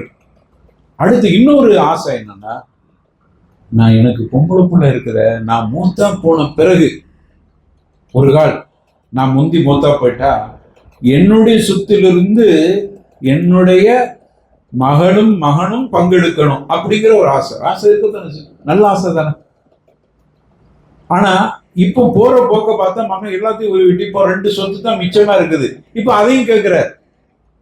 அவருடைய நோக்கம் என்னன்னா, சகோதரிக்கு தான் நகையெல்லாம் போட்டு பெரிய அளவுல அவங்க கல்யாணம் பண்ணி அனுப்பிட்டாங்கல்ல, இப்ப இந்த சொத்திலையும் மூத்தா போயிட்டா மகளுக்கு பங்கு கொடுக்க வேண்டி வருமே, அவளுக்கு கிடைக்கிற பங்கு மாதிரி 2 பங்கு எனக்கு கிடைச்சால் அவளுக்கு ஒரு பங்கு போத, அதை தடுக்கிறதுக்கு தான் இவர் இந்த வேலையை செய்யறாரு அப்படின்னு அந்த தந்தை குமுறாரு வந்து. அப்ப அவளுக்கு எவ்வளவு சேர்த்து சொல்லி அவங்க மகனுக்கு பேச எல்லாம் பார்த்த முடியல. அப்ப நான் ஒரு விஷயத்த சொன்னேன், இப்படி சொல்லி பாருங்க என்ன நடக்குதுன்னு பாருங்கன்னு. என்ன சொல்லணும்? இப்போ அந்த 2 சொத்து இருக்குது, 2 சொத்து தான் இருக்குது, பெரிய சொத்து, ஒரு நல்ல பில்டிங், நல்ல ஒரு வருமானம் வருகிறது, எல்லாத்தையும் பிடிக்கிட்டார். 2 தானே இருக்குது. இந்த 2 உங்க பேர்லயே இருந்து நீங்க மூத்தா போகும்போது உங்களுடைய பிள்ளைகள், பெண் பிள்ளையும் ஆண் பிள்ளையும் பங்கெடுக்கணும், அவ்வளவுதானே. நீங்க அதுக்கு ஒரே வழி, மகன் வந்து சொத்தை கையெழுத்து போடுங்க, பத்திரம் எழுதிட்டு கையெழுத்து போடுங்கும்போது நீங்க ஒரே வார்த்தை சொல்லுங்க, இந்த 2 சொத்தையும் இந்த பள்ளிவாசலுக்கு வக்குப் செய்ய போறேன் அப்படின்னு மட்டும் போடுங்க, அப்புறம் என்னன்னு பார்க்கணும். அது இப்ப மகன் போய் கேட்டிருக்கிறார், அப்ப அது பத்திரம் போட்டுருவோமா அப்படின்னு. இல்லப்பா, இந்த 2 சொத்தையும் பள்ளிவாசலுக்கு மொத்தமா வக்குப் செய்யலான்னு இருக்கிறாங்க, அவ்வளவுதான் சொல்லிக்கிறேன். ஏமாப்பா வகுப்பு செய்ய, வேற நீ இருந்தா நீ கேட்டுக்கிட்டு இருக்கிறா, பேசாம வகுப்பு பண்ணிடுவோம், மறுமைக்கு எனக்கு வந்து ஒரு பெரிய வாய்ப்பா இருக்குமே. ஏனென்றால் இங்க துணியோட எல்லாம் கொடுத்துட்டு போயிட்டா சதகுத்தன் ஜாரியா எனக்கு வேணுமே. அப்போ ஒரு 2 சொத்தை பள்ளிவாசல் கொடுத்து போட்டா அது சதகுத்தன் ஜாரியா. மரணத்துக்கு பிறகு எனக்கு கிடைக்கிறது. நீங்களும் எனக்கு துவா செய்வீங்களா செய்ய மாட்டீங்களா தெரியல. ஆனா சதகத்தின் ஜாரியாக வந்து நான் மௌத்தா போயிட்டால் அப்படியே பங்கு வந்துகிட்டே இருக்குமே. அதனால வக்குவு பண்ண போறேன் அப்படின்னு ஒரு செய்தி 2 தடவை சொல்லியிருக்கிற, 3வது தடவை அவர் கேட்கறதே விட்டுட்டார். எங்கேயும் கோவத்துல போய் பாப்பா ஹயாத்திலே வக்குவு பண்ணிடுவார். அப்போ இன்னைக்கு உள்ள சமூகம் எப்படி இருக்குது பாருங்க. நாம இந்த உலகத்துல நம்முடைய பிள்ளைகள் நம்ம கிட்ட இருந்து எடுத்துட்டு போகிற ஒரு நிலையில தான் இருக்கும். அதனால நம்ம கிட்ட ஒரு 2-3 சொத்து இருந்துச்சுன்னா, எல்லாத்துக்கும் சொல்றேன், எனக்கும் சேர்த்துமா சொல்றேன், நம்ம கிட்ட ஒரு 2 சொத்து 3 சொத்து இருந்துச்சுன்னா ஒரு சொத்தை வக்குவு பண்ணிருங்க பள்ளிவாசல். அது உங்களுடைய ஆகிரத்து. மிச்சத்தை இருக்கிறத நீங்க அவங்க நம்ம ஹயாத்துக்கு பிறகு அவங்க எடுத்து போகட்டும். ஷரியத்து சொன்ன படி அவங்களுக்கு அந்த ஒரு சட்டத்தை சொல்லி அவங்க அப்படி பங்கெடுத்துட்டு போகட்டும். ஏனென்றால் வருங்காலங்கள் நம்முடைய பிள்ளைகள் என்னத்தை தான் வச்சுட்டு போனாலும் பிறரை பார்த்து என்ன தந்தா வச்சுட்டு போயிருக்கிறான். சொத்து எங்கேயோ ஒரு கோடம்பாக்கத்திலையும் எங்கேயோ மடிப்பாக்கத்திலையும் சொத்தை எழுதிட்டு போயிருக்கான். ஏன் மண்ணடியில் ஒரு சென்றா ஒரு சொத்தை வாங்கினாலும் சேப்பான தந்தை அப்படின்னு பதுவாச்சிற பிள்ளைகளை தான் இன்னைக்கு சமுதாயத்தில் இருப்பாங்க. எப்படி இருக்கு பாருங்க. எவ்வளவு சொத்தை வச்சுட்டு போனாலும் பிள்ளைகள் பெற்றோர்களுக்கு துவா செய்யற பிள்ளைகள் ரொம்ப குறைஞ்சு போயிட்டாங்க. என்ன பார்க்குறான், என் தந்தை எனக்காக என்ன வைத்துட்டு போனார். பெரிய பெரிய சொத்துக்களை வச்சுட்டு போன அந்த தந்தைக்கு பிள்ளைகள் இழிவாக பேசுறாங்க. நம்ம பார்க்கிறோம். சில நேரங்கள் நம்ம சந்தோஷப்பட்டுக்கிறோம். எப்படின்னா, நல்லதான் போச்சு, அல்லாஹ் நமக்கெல்லாம் பெரிய சொத்துக்களை தரையிலேயே கொடுத்துருக்கிற வேஸ்ட்டு, திங்கிற சாப்பாடு இருக்கிற வரைக்கும் இருந்துட்டு வாழ்ந்துட்டு அப்படியே போற, அதோடைய அல்ஹம்துலில்லாஹ் ஹலாலான முறையில கடன் இல்லாம அவ்வளவு. இந்த சொத்துக்களை வச்சுட்டு இன்னைக்கு நீதிமன்றங்கள் அலைகிற புதுமையை பார்க்கும்போது, ஏன்னா நிறைய ஃபத்துவாக்கள், வாரிசு உரிமை சட்டத்தை எங்களுக்கு ஃபத்துவா வருது. நிறைய இடங்கள்ல கோர்ட்ல கேட்குறான், நீங்க உங்க சரியத்து ஃபத்துவா வாங்கிட்டு வாப்பாடு, நாங்கள் தான் ஃபத்துவா கொடுக்குறோம் எழுதி. இதை தனப்போ முதல்ல திரும்ப வாங்க மாட்டோன்னு உங்க கோர்ட்டு சொன்ன பிறகு வந்து கேட்குறியே, கொண்டு போ சொத்தை பங்கு வச்சு. அப்போ நம்முடைய மார்க்க அவன் சொல்றான், உங்களுடைய சட்டம் ரொம்ப அருமையா இருக்குங்கிறான். எங்க ஊர்ல ஒரு வக்கீல் இருக்கிறான், மாற்று மதத்தில் உள்ளவர். எல்லாரும் அவர்களுக்கு மூலமா தான் போறாங்க இந்த சொத்தை இது பண்ணது. அவன் சொல்றான், நானும் படிச்சிருக்கிறேன், ஆனா நீங்க கணக்கு போட்டு தர்ற இந்த கணக்கு யுக்தி எங்களுக்கு தெரிய மாட்டேங்குது. இது நாங்க போடுறது இல்லப்பா, அல்லாஹ் ரசூல் எங்களுக்கு போட்டு தந்திருக்கிறாங்க. யார் யாருக்கு என்ன பங்கு உடசல் இல்லாம அழகா பங்கு போட்டு கொடுக்குற, எந்த பிரச்சனையும் இல்லை. அவ்வளவு தெளிவா இருக்குது. கோர்ட்ல சொல்றான், கொண்டு வானா நீங்க கொடுக்குற ஃபத்துவா வச்சு நாங்க போட்டுட்டு எழுதிட்டு போற, எங்களுக்கு சில நேரங்களில் புரிய மாட்டேங்குது. நீங்க எழுதி கொடுக்குறீங்க, ஃபத்துவான்னு வருது, பாக்குறோம், அழகா போடுறீங்க, பங்கு இவ்வளவு, இத்தனை மொத்தத்துல இவ்வளவு, சொத்துல இவ்வளவு பங்கு வைங்க, இவ்வளவு அவளுக்கு கொடுங்க, இவருக்கு இவ்வளவு கொடுங்க, இதை இவ்வளவு கொடுங்க, பாத்தீங்கன்னா கணக்கு டோட்டல் கரெக்டா வருது. எந்த உடசல் எந்த பிரச்சனையும் இல்லை, நீட்டா இருக்குது. இவ்வளவு அழகான சட்டம் இருக்குது. இது எங்கள்கிட்ட திறமை இல்லப்பா, எங்களுக்கு அல்லாஹ் ரசூல் கட்டு தந்துட்டு போனது. எங்க இமாம்கள் அழகான முறையில அதை வகுத்து அதை சிறப்பாக்கி எங்களுக்கு தந்துட்டு, ரொம்ப ஈஸியா தந்துட்டு போயிருக்கிறாங்க. அவ்வளவு தெளிவாக சட்டம் இருக்கு. ஆனா இந்த சமுதாயம் அதை பெருசாக எடுத்துக்கொள்ளாம, சில நேரங்களில் தந்தை, என்ன என் தந்தை இப்படி பண்ணிட்டு போயிருக்கிறாரு அப்படி சொல்றோம். அப்படியே சுத்த வச்சுட்டு, என்ன இப்படி பண்ணிட்டு போயிருக்காரு, அதுல ஒரு கசமுசா பண்ணிட்டு போயிட்டார். அப்பவுமே ஒழுங்கா பிரிச்சு, அப்பவுமே ஒழுங்கா எப்படிலாம் பிரிக்க முடியும்? அவர் மூத்தா பட பிறகு உனக்கு சொத்தை பங்கு அல்ல அப்படிலாம் சொல்றான். அப்பவுமே எப்படி பிரிச்சுட்டு போக முடியும்? அப்ப இந்த மக்கள் எவ்வளவு புரிதல், எவ்வளவு பெரிய, அப்ப நம்ம ரொம்ப ஆதங்கப்படுறோம். உனக்கு இவ்வளவு சொத்துக்களை வச்சுட்டு போயிருக்கிறாரு, அதுக்கு நீ அவருக்கு துவா செய்யாம இப்படி பண்ணிட்டு போயிருக்கிறாருங்க தந்தை. அதனால இன்னைக்கு உள்ள வரும் காலங்கள் நம்முடைய பிள்ளைகளுக்கு இது பற்றியான பாடங்களை கண்டிப்பா நடத்தும். ஷரியத் ரொம்ப தெளிவா இருக்கிறது. எனவே நாளை மறுமையில நமக்கு சொர்க்கத்தில் உன்னதமான இடம் கிடைக்க வேண்டுமானால் இந்த சொத்து, பொருளாதாரம், இது வாரிசு உரிமை மட்டும்தான் சொல்லியிருக்கிறேன். இன்னும் எத்தனையோ கொடுக்கல் வாங்கல நம்ம பண்ற மோசடி ஒரு தனி தலைப்புல பேச வேண்டியிருக்கிறது. அதுவும் சொத்து தானே. வாரிசு உரிமை மட்டும் இல்ல, கொடுக்கல் வாங்கல நாம் செய்கிற மோசடிகள், வியாபாரம், தங்கத்தை, தங்கத்துக்குன்னு ஒரு தனி சட்டம் இருக்கிறது. இந்த சமுதாயம் எப்படி ஏமாறுது பாரு. ஒருத்த 5 லட்ச ரூபா கொடுக்குறான், ஒப்பந்தம் இல்லை, எழுத்து இல்லை, ஒண்ணும் இல்லை. இப்படி இந்த சமுதாயத்தினுடைய ஏமாற்றம் 5 லட்ச ரூபா. அவன் என்ன சொல்றான், 5 லட்ச ரூபா தான், தங்க பிஸ்னஸ் பண்றேன், என்னுடைய உழைப்பு உன்னுடைய தொகை, அதை பிஸ்னஸ் பண்ணிட்டா அதுக்கு பிறகு அதிலிருந்து உனக்கு 3 மாசத்துல கணக்கு பார்த்து ஒரு தொகையை தந்துடுறேன். அது வரைக்கும் சரியா தெரியுற மாதிரி தெரியுது.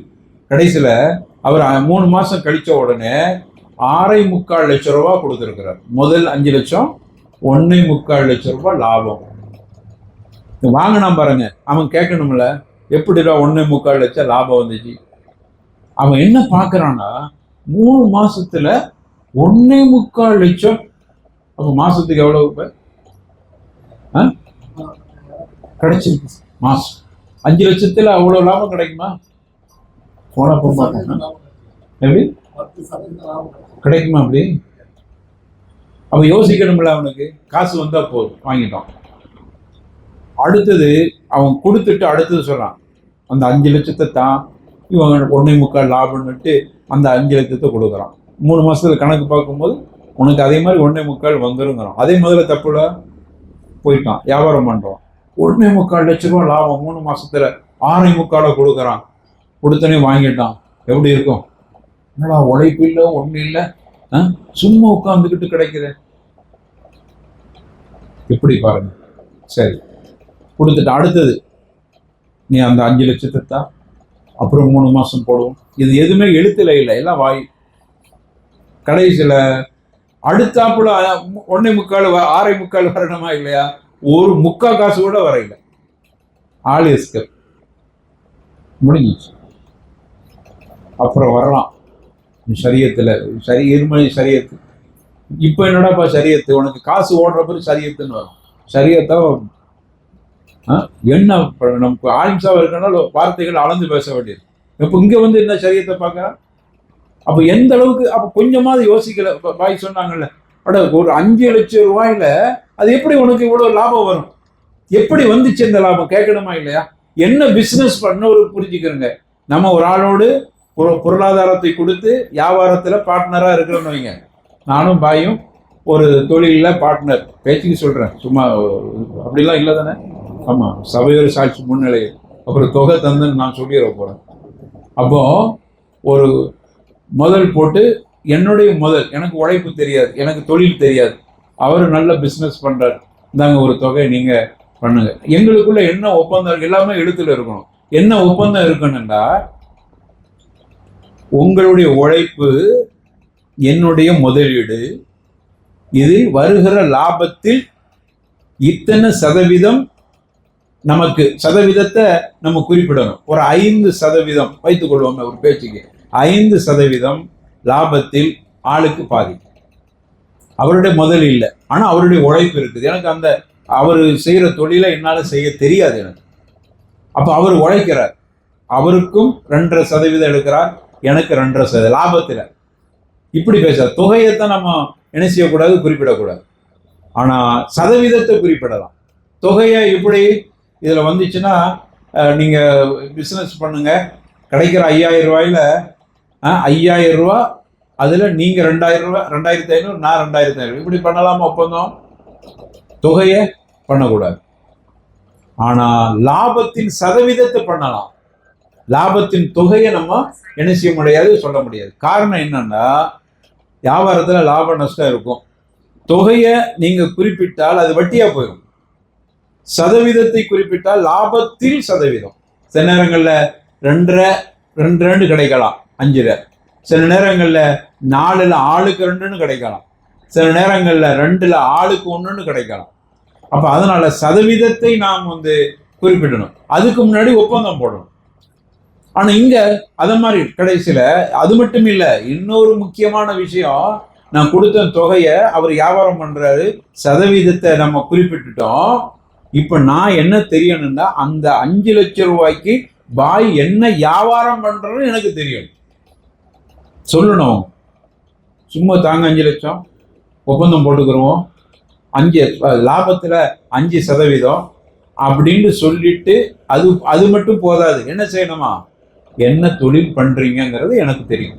ஏன் என்னுடைய முதலீடு. அப்போ பாய் சொல்றேன், நான் இரும்பு வாங்கி பிஸ்னஸ் பண்றேன், அல்லது அதுல உள்ள நுட்பம்லாம் எனக்கு தெரியணும்னு அவசியம் இல்லை, எனக்கு தான் விளங்காத.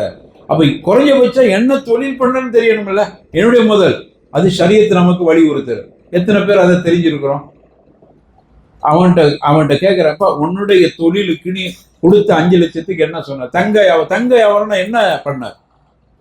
தங்க வியாபாரம்னு சொன்னா என்ன செஞ்சாரு? அந்த வியாபாரம் எப்படி அவருக்கு வந்தது? எவ்வளவு ரூபாய்க்கு வாங்கினாரு? அதெல்லாம் நீ தெரியணுமா இல்லையா? அந்த கணக்குகள் அவர் உனக்கு கொடுக்கணுமா இல்லையா?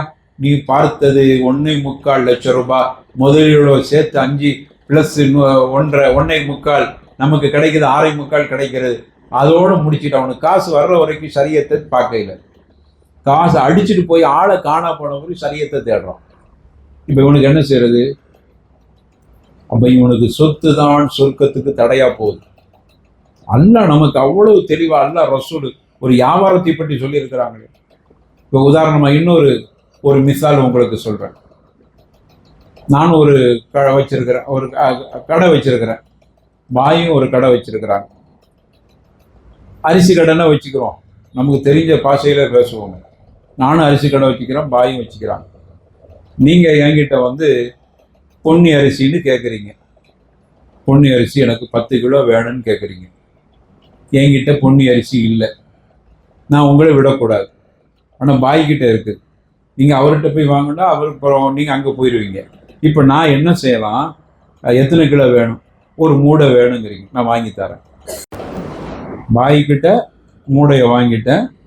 அது பஜாரில் 1100 தான். பாய் எனக்கு 1000 ரூபாய்க்கு தந்திருக்கிறார். நான் 100 ரூபா லாபம் வச்சு 1100 ரூபான்னு வித்துட்டேன். இது கூடுமா? நல்லா தெளிவா சொல்லுங்க, கூடுமா? ஆமா. முதல்ல இது வியாபாரமான்னு கேட்கிறேன். முதல்ல வியாபாரமா, இது செல்லுமா? இது கூடாது.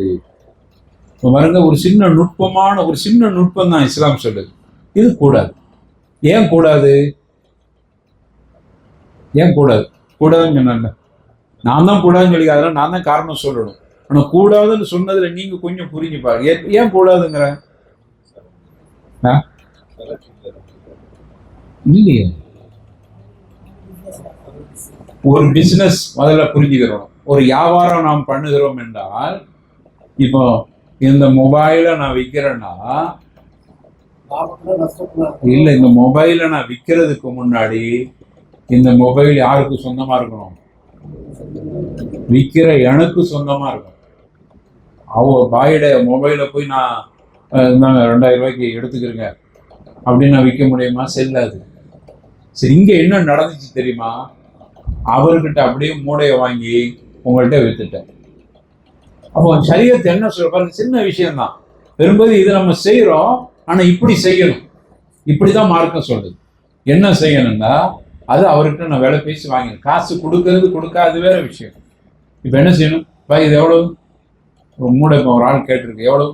எனக்கு சொல்லுங்களேன், ரேட்டை சொல்லுங்களேன். அப்போ பாய் சொல்லுவார், எனக்கு 1000 ரூபா தந்துருங்க, முடிஞ்சிச்சு. இப்போ நான் வாங்கிட்டேன். இப்போ அந்த அரிசி மூடை யாருக்கு சொந்தம்? எனக்கு சொந்தமாயிடும். எனக்கு எப்போ சொந்தமாகுதோ அப்போதுதான் நான் அதை விற்க முடியும். அப்பதான் அது வியாபாரம். அப்பதான் நான் 100 ரூபாய் லாபம் இல்லை, பாக்கி சொன்ன மாதிரி 200 ரூபாய் லாபம், 500 ரூபாய் கூட லாபம் வச்சு வைக்கலாம். 1500 பக்கத்து கடை தான். அவர் 1000 ரூபாய், நான் 1500. பரவாயில்ல, வித்துக்க, உன் திறமை. அவன் அடுத்தது உனக்கிட்ட வரணும், அதையும் பார்த்துக்க. அப்ப எங்க போய் கேட்பான், 1000 ரூபாய் என்னடா, அவன் 500 ரூபாய் அடுத்தல அடிச்சுட்டான். அப்ப அடுத்தது அவன் வரணும், அதையும் பார்த்து கவனத்துல வச்சு நீ 1500 ரூபாய்க்கு விற்றால் செல்லுபடியாகும். காரணம், அது எனக்கு சொந்தம் ஆயிடுச்சு. அப்ப முதல்ல வியாபாரத்திற்கு ஒரு ஷரத்து, அந்த பொருள் விற்கிறவனுக்கு சொந்தமாக இருக்க வேண்டும். அதனாலதான் இந்த தங்கத்துக்கு சீட்டு போடுறாங்க. நிறைய பெண்கள் அதுல ஏமாந்து போறாங்க. சீட்டு போடுறாங்களே, நிறைய கேள்விப்படுறோம். அங்கெல்லாம் இருக்குதா? நகை கடையில இருக்கு சீட்டு போட. அது செல்லுமா? கூடுமா? கூடாது. ஷரியத்து ரீதியா கூடாது. எதம்பில் எது ரசூலுல்லாஹ் சொன்னாங்க, அது தஹபு பிதஹப். தங்கத்துக்கு தங்கம் தான். நீங்க கடையில போய் தங்கத்தை விற்க போறீங்க, 5 பவுனை கொண்டுட்டு போறீங்க. இது பெண்கள் கவனிக்க வேண்டிய விஷயம். இதுலயும் நம்ம தப்பு செய்யறோம். 5 பவுன் நகையை கொண்டு போய் புதிய மாடல் எடுக்கிறதுக்காக வேண்டி. இப்போ இருக்கிறது பழைய மாடலா இருக்குது, அதை கொண்டு போய் கொடுக்குறீங்க. 5 பவுன் தங்கத்தை கொடுத்துட்டீங்க. அவன் உங்களுக்கு எத்தனை பவுன் நகை தரணும்? 5 பவுன் தான் தரணும். எவ்வளவு தருவான்? அப்படியா? 4.5 பவுன் தருவான். இது கூடுமா? முதல்ல கூடாத. ஏன் ரசூலுல்லாஹ் என்ன சொல்றாங்க? அத்தஹபு பித்தஹப், தங்கத்துக்கு தங்கம். அப்படின்னா நீ 2 கிராம் தங்கம் கொடுத்தால் உனக்கு பதிலி எவ்வளவு வரணும்? அதுக்கு பகரமாக 2 கிராம் பதிலி வரணும் தங்கம். இங்க பதிலி எவ்வளவு வருது? பகரம் எவ்வளவு வருது? நீ 5 பவுன் உன் நகையை கொண்டு போய் கொடுத்தா 4 பவுன் தான் தரும். உங்களுக்கு உதைக்காது இல்ல, தங்க வியாபாரிக்கு உதைக்காது இல்ல. அப்போ என்ன செய்யணும்? அதுக்கு ஒரு சட்டம் இருக்கு. என்ன செய்யணும்? தங்கத்தை, பழைய தங்கத்தை, பெரும்பாலும் விஷயம் தெரிஞ்ச வியாபாரிகள் அப்படிதான் செய்யறாங்க, சரியத்து தெரிஞ்சோம். பழைய தங்கத்தை 5 பவுனை கொடுத்துட்டு நமக்கு 4 பவுன் தான் வரும் அல்லது 4.5 பவுன் தான் வரும்டா, முதல்ல அந்த தங்கத்தை வித்துடணும். அவங்கள்ட்டே கொடுத்து வித்துட்டு அவங்க என்ன பண்ணுவாங்க? உங்களுக்கு ரூபாய் ஆக்கிடணும். இப்போ காசு வந்துடும். காசு தர்றோம் தரையில் ரெண்டாவது விஷயம். வித்து விலை பேசி எல்லாம் முடிச்ச பிறகுதான் அதுக்கு பிறகு நீங்க புதுசா தங்க வாங்க. அப்பதான் அது செல்லும், ஹலால் ஆகும். அதான் பிசினஸ், அதான் வியாபாரம். இவருக்கும் விற்கிற நகை கடைக்காரருக்கும் வியாபாரம் பண்ணதா வரும், நம்மளும் அதை அவர்கிட்ட இருந்து வாங்கணுங்கிற சட்டம் வரும். அப்புறம் அதே மாதிரிதான் இப்ப நான் சொன்னது, இவர்கிட்ட வாங்கி ஒரு பொருளை நீங்க லாபம் வச்சு கொடுக்க முன்னாடி அவர்கிட்ட முதல்ல எல்லாம் பேசி தீர்க்கமா முடிச்சு, காசு பின்னாடி கொடுங்க, பிரச்சனை இல்லை, இவன்கிட்ட வாங்கி அப்புறம் கொடுத்துக்கிறோம். ஆனா என்ன பண்ணிடணும்? அதை அவர்கிட்ட விலை பேசி முடிச்சிடணும். சரி, ஒரு நாள் வாங்கிட்டு போய் கொடுக்குறோம், அவரு திடீர் இல்லைங்க இது வேணாம் அப்படின்னு. இப்ப என்ன செய்யறது? இவர் ஏத்துக்கிறோம், அவர்கிட்ட கேட்கலாம், வேணான்றான் கஷ்டம், என்ன செய்யறோம், நீங்க எடுத்துக்க. இல்லைல்ல வித்தாச்சுப்பா, அதெல்லாம் எடுக்க முடியாது அப்படின்ட்டாருன்னா ஆமா ஆமா அவரு சொல்றாரு வியாபாரம் முறை இல்லை, நான் ஏமாற மாட்டேன் அப்படின்னு புத்திசாலித்தனமா அவரு வாங்க மாட்டேன்னுட்டாருன்னு வைங்களேன். அடுத்து எனக்கு ஒரு காலம் வரும்ல, அப்ப அவர் புத்திசாலியா இருந்தா என்ன செய்வார்? வாங்கிக்கிடுவார். ஏன் அவர்கிட்ட இல்லாதப்போ என்கிட்ட வரும்போது நானும் இப்படி வியாபாரம் பண்ணுவேன், அவன் திருப்பி கொடுத்துட்டு போவான். அப்ப அவர் என்கிட்ட கொண்டு வரும்போது நானும் இதை சொல்லிடக்கூடாதுல்ல. அப்ப அந்த வியாபாரி பக்கத்து கடைக்காரர் கொஞ்சம் கருணையா நடந்துக்குவார். அப்படி நடந்துக்கிட்டு அது வேற விஷயம். ஆனா அவர் வாங்க மாட்டோம்னா முடிஞ்சு போச்சு. அப்ப இது மாதிரியான விஷயங்கள்ல நம்ம கவனம், அந்த வியாபாரம், இந்த மாதிரி வியாபாரம் நம்ம பண்றது இல்லை. அப்ப வியாபாரத்துக்குன்னே நம்முடைய மார்க்கம் ஒரு சட்டத்தை சொல்லி, அப்ப அதுல கவனமா இருக்கணும். அப்ப நீங்க கொடுத்து ஒரு 5 லட்சம் முதல்ல கொடுத்து அவன் என்ன வியாபாரம் பண்றதே தெரியலையே, அது முதல்ல நீ தெரியணுமா இல்லையா? அதனால அப்படி யாராவது யாருக்கிட்டையாவது காசை கொடுத்திருந்தா முதல்ல இதை கொஞ்சம் திருத்தி அமைங்க, ஒப்பந்தம் போடுங்க. ஒப்பந்தத்துல இன்னும் வியாபாரம் பண்ணுகிறேன் அப்படிங்கிறத தெளிவா எழுதுங்க. லாபம் இத்தனை சதவீதம் என்று எழுதுங்க. நஷ்டம் வருகிற பொழுது ஒத்துக்குருங்க. லாபம் மட்டும் வாங்கிட்டே இருப்பாராம், நஷ்டம் வரும்போது ஒத்துக்கிற மாட்டாராம். அது வியாபாரம் இல்லையா? ஹராமா போயிருங்க. அதே போல ஒரு நாள் நஷ்டம் வரும். 1.25 லட்சம் வாங்கிட்டு இருந்து இல்ல, திடீர்னு வருவாரு, இல்லைங்க நஷ்டம் ஆயிடுச்சுங்க, இந்த மாசம் ஒத்த காசு இல்லைங்க. ஒத்துக்க. 1.25 வாங்கும்போது இனிப்பா தெரிஞ்சிச்சு, இப்ப ஏன் கசப்பா தெரியுது? அப்படி வியாபாரம் பண்ணையில வட்டிக்கு விட்டுருக்கான்னு அர்த்தம். 5 லட்சத்தை கொடுத்துட்டு 3 மாசத்துல 1.25 லட்சம் வாங்கியிருக்கான்னு அர்த்தம். அப்ப சரியத்தை எப்படி சொல்லுது பாருங்க. இதுதான் உனக்கு நரகத்துல கொண்டு போய் விடுது. இந்த சொத்து தான் உன்னை சொர்க்கத்தை விட்டு தடுக்குது. அதுக்குள் கடன், இப்படி நிறைய பேசிக்கிட்ட போகலாம். எனவே இந்த அளவுக்கு இந்த தலைப்புள்ள நம்ம முடிச்சுக்கிறோம். வாய்ப்பு கிடைக்கிற பொழுது வியாபார விஷயத்துல நாம் எப்படியெல்லாம் ஏமாற்றப்படுகிறோம், எப்படியெல்லாம் சரியத்தை மீறுகிறோம், எப்படியெல்லாம் சொர்க்கத்துக்கு அந்த சொத்துக்கள், அந்த வியாபாரங்கள் தடையாக இருக்குது என்பதை நம்ம முழுமையாக அலசுவோம். இன்ஷா அல்லாஹ் வாய்ப்பு கிடைக்கும், அதை பயன்படுத்திக் கொள்வோம். அல்லாஹ் ரப்பல் ஆலமீன். ஒரு தாய் இருக்காங்க, கணவன் இறந்துறாங்க, அந்த மனைவிக்கு 3 பெண் பிள்ளைகள் இருக்காங்க. தாய் வந்து அந்த சொத்து அவங்களுடைய பாதுகாப்பு கணவன் விட்டு ஆமா ஆமா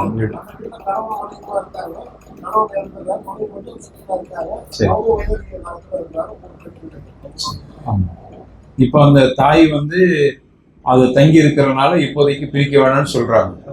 சரி, ஆமா, பிள்ளைங்கள் வந்து கண்டிப்பா தரணுங்கிறாங்க. ஷரியத்தின் அடிப்படையில அந்த தாய்க்கு 8/1 தான் அவங்களுக்கு உண்டானது. அப்போ 8/1 பகுதிக்கு அவங்களுக்கு ஒரு ஏற்பாடு பிள்ளைகள் செஞ்சு கொடுத்துட்டு மிச்ச சொத்தை அவங்களுக்குள்ள பங்கெடுத்துக்கணும். அவ்வளோதான். அவங்களுக்கு அந்த வீட்டை, பெருசா இருக்கிற வீட்டை கொஞ்சம் உடைச்சி மாற்றி பண்ணிட்டு அந்த 8ல் 1 பங்குலவே அவங்களுக்குள்ளான வேலைகளை பார்த்து கொடுத்துட்டு, இல்லைடா தாய்க்கு கருணை அடிப்படையில் அவங்க செய்யலாம்ல, செஞ்சுட்டு மிச்சத்தை அவங்க எடுத்துட்டு போக வேண்டியது. அதை அந்த தாய்க்கு புரிய வச்சுக்கிறாங்க. சரி, சுபஹானக்கல்லாஹு வ பிஹம்திக அஷ்ஹது அன் லா இலாஹ இல்லா அன்த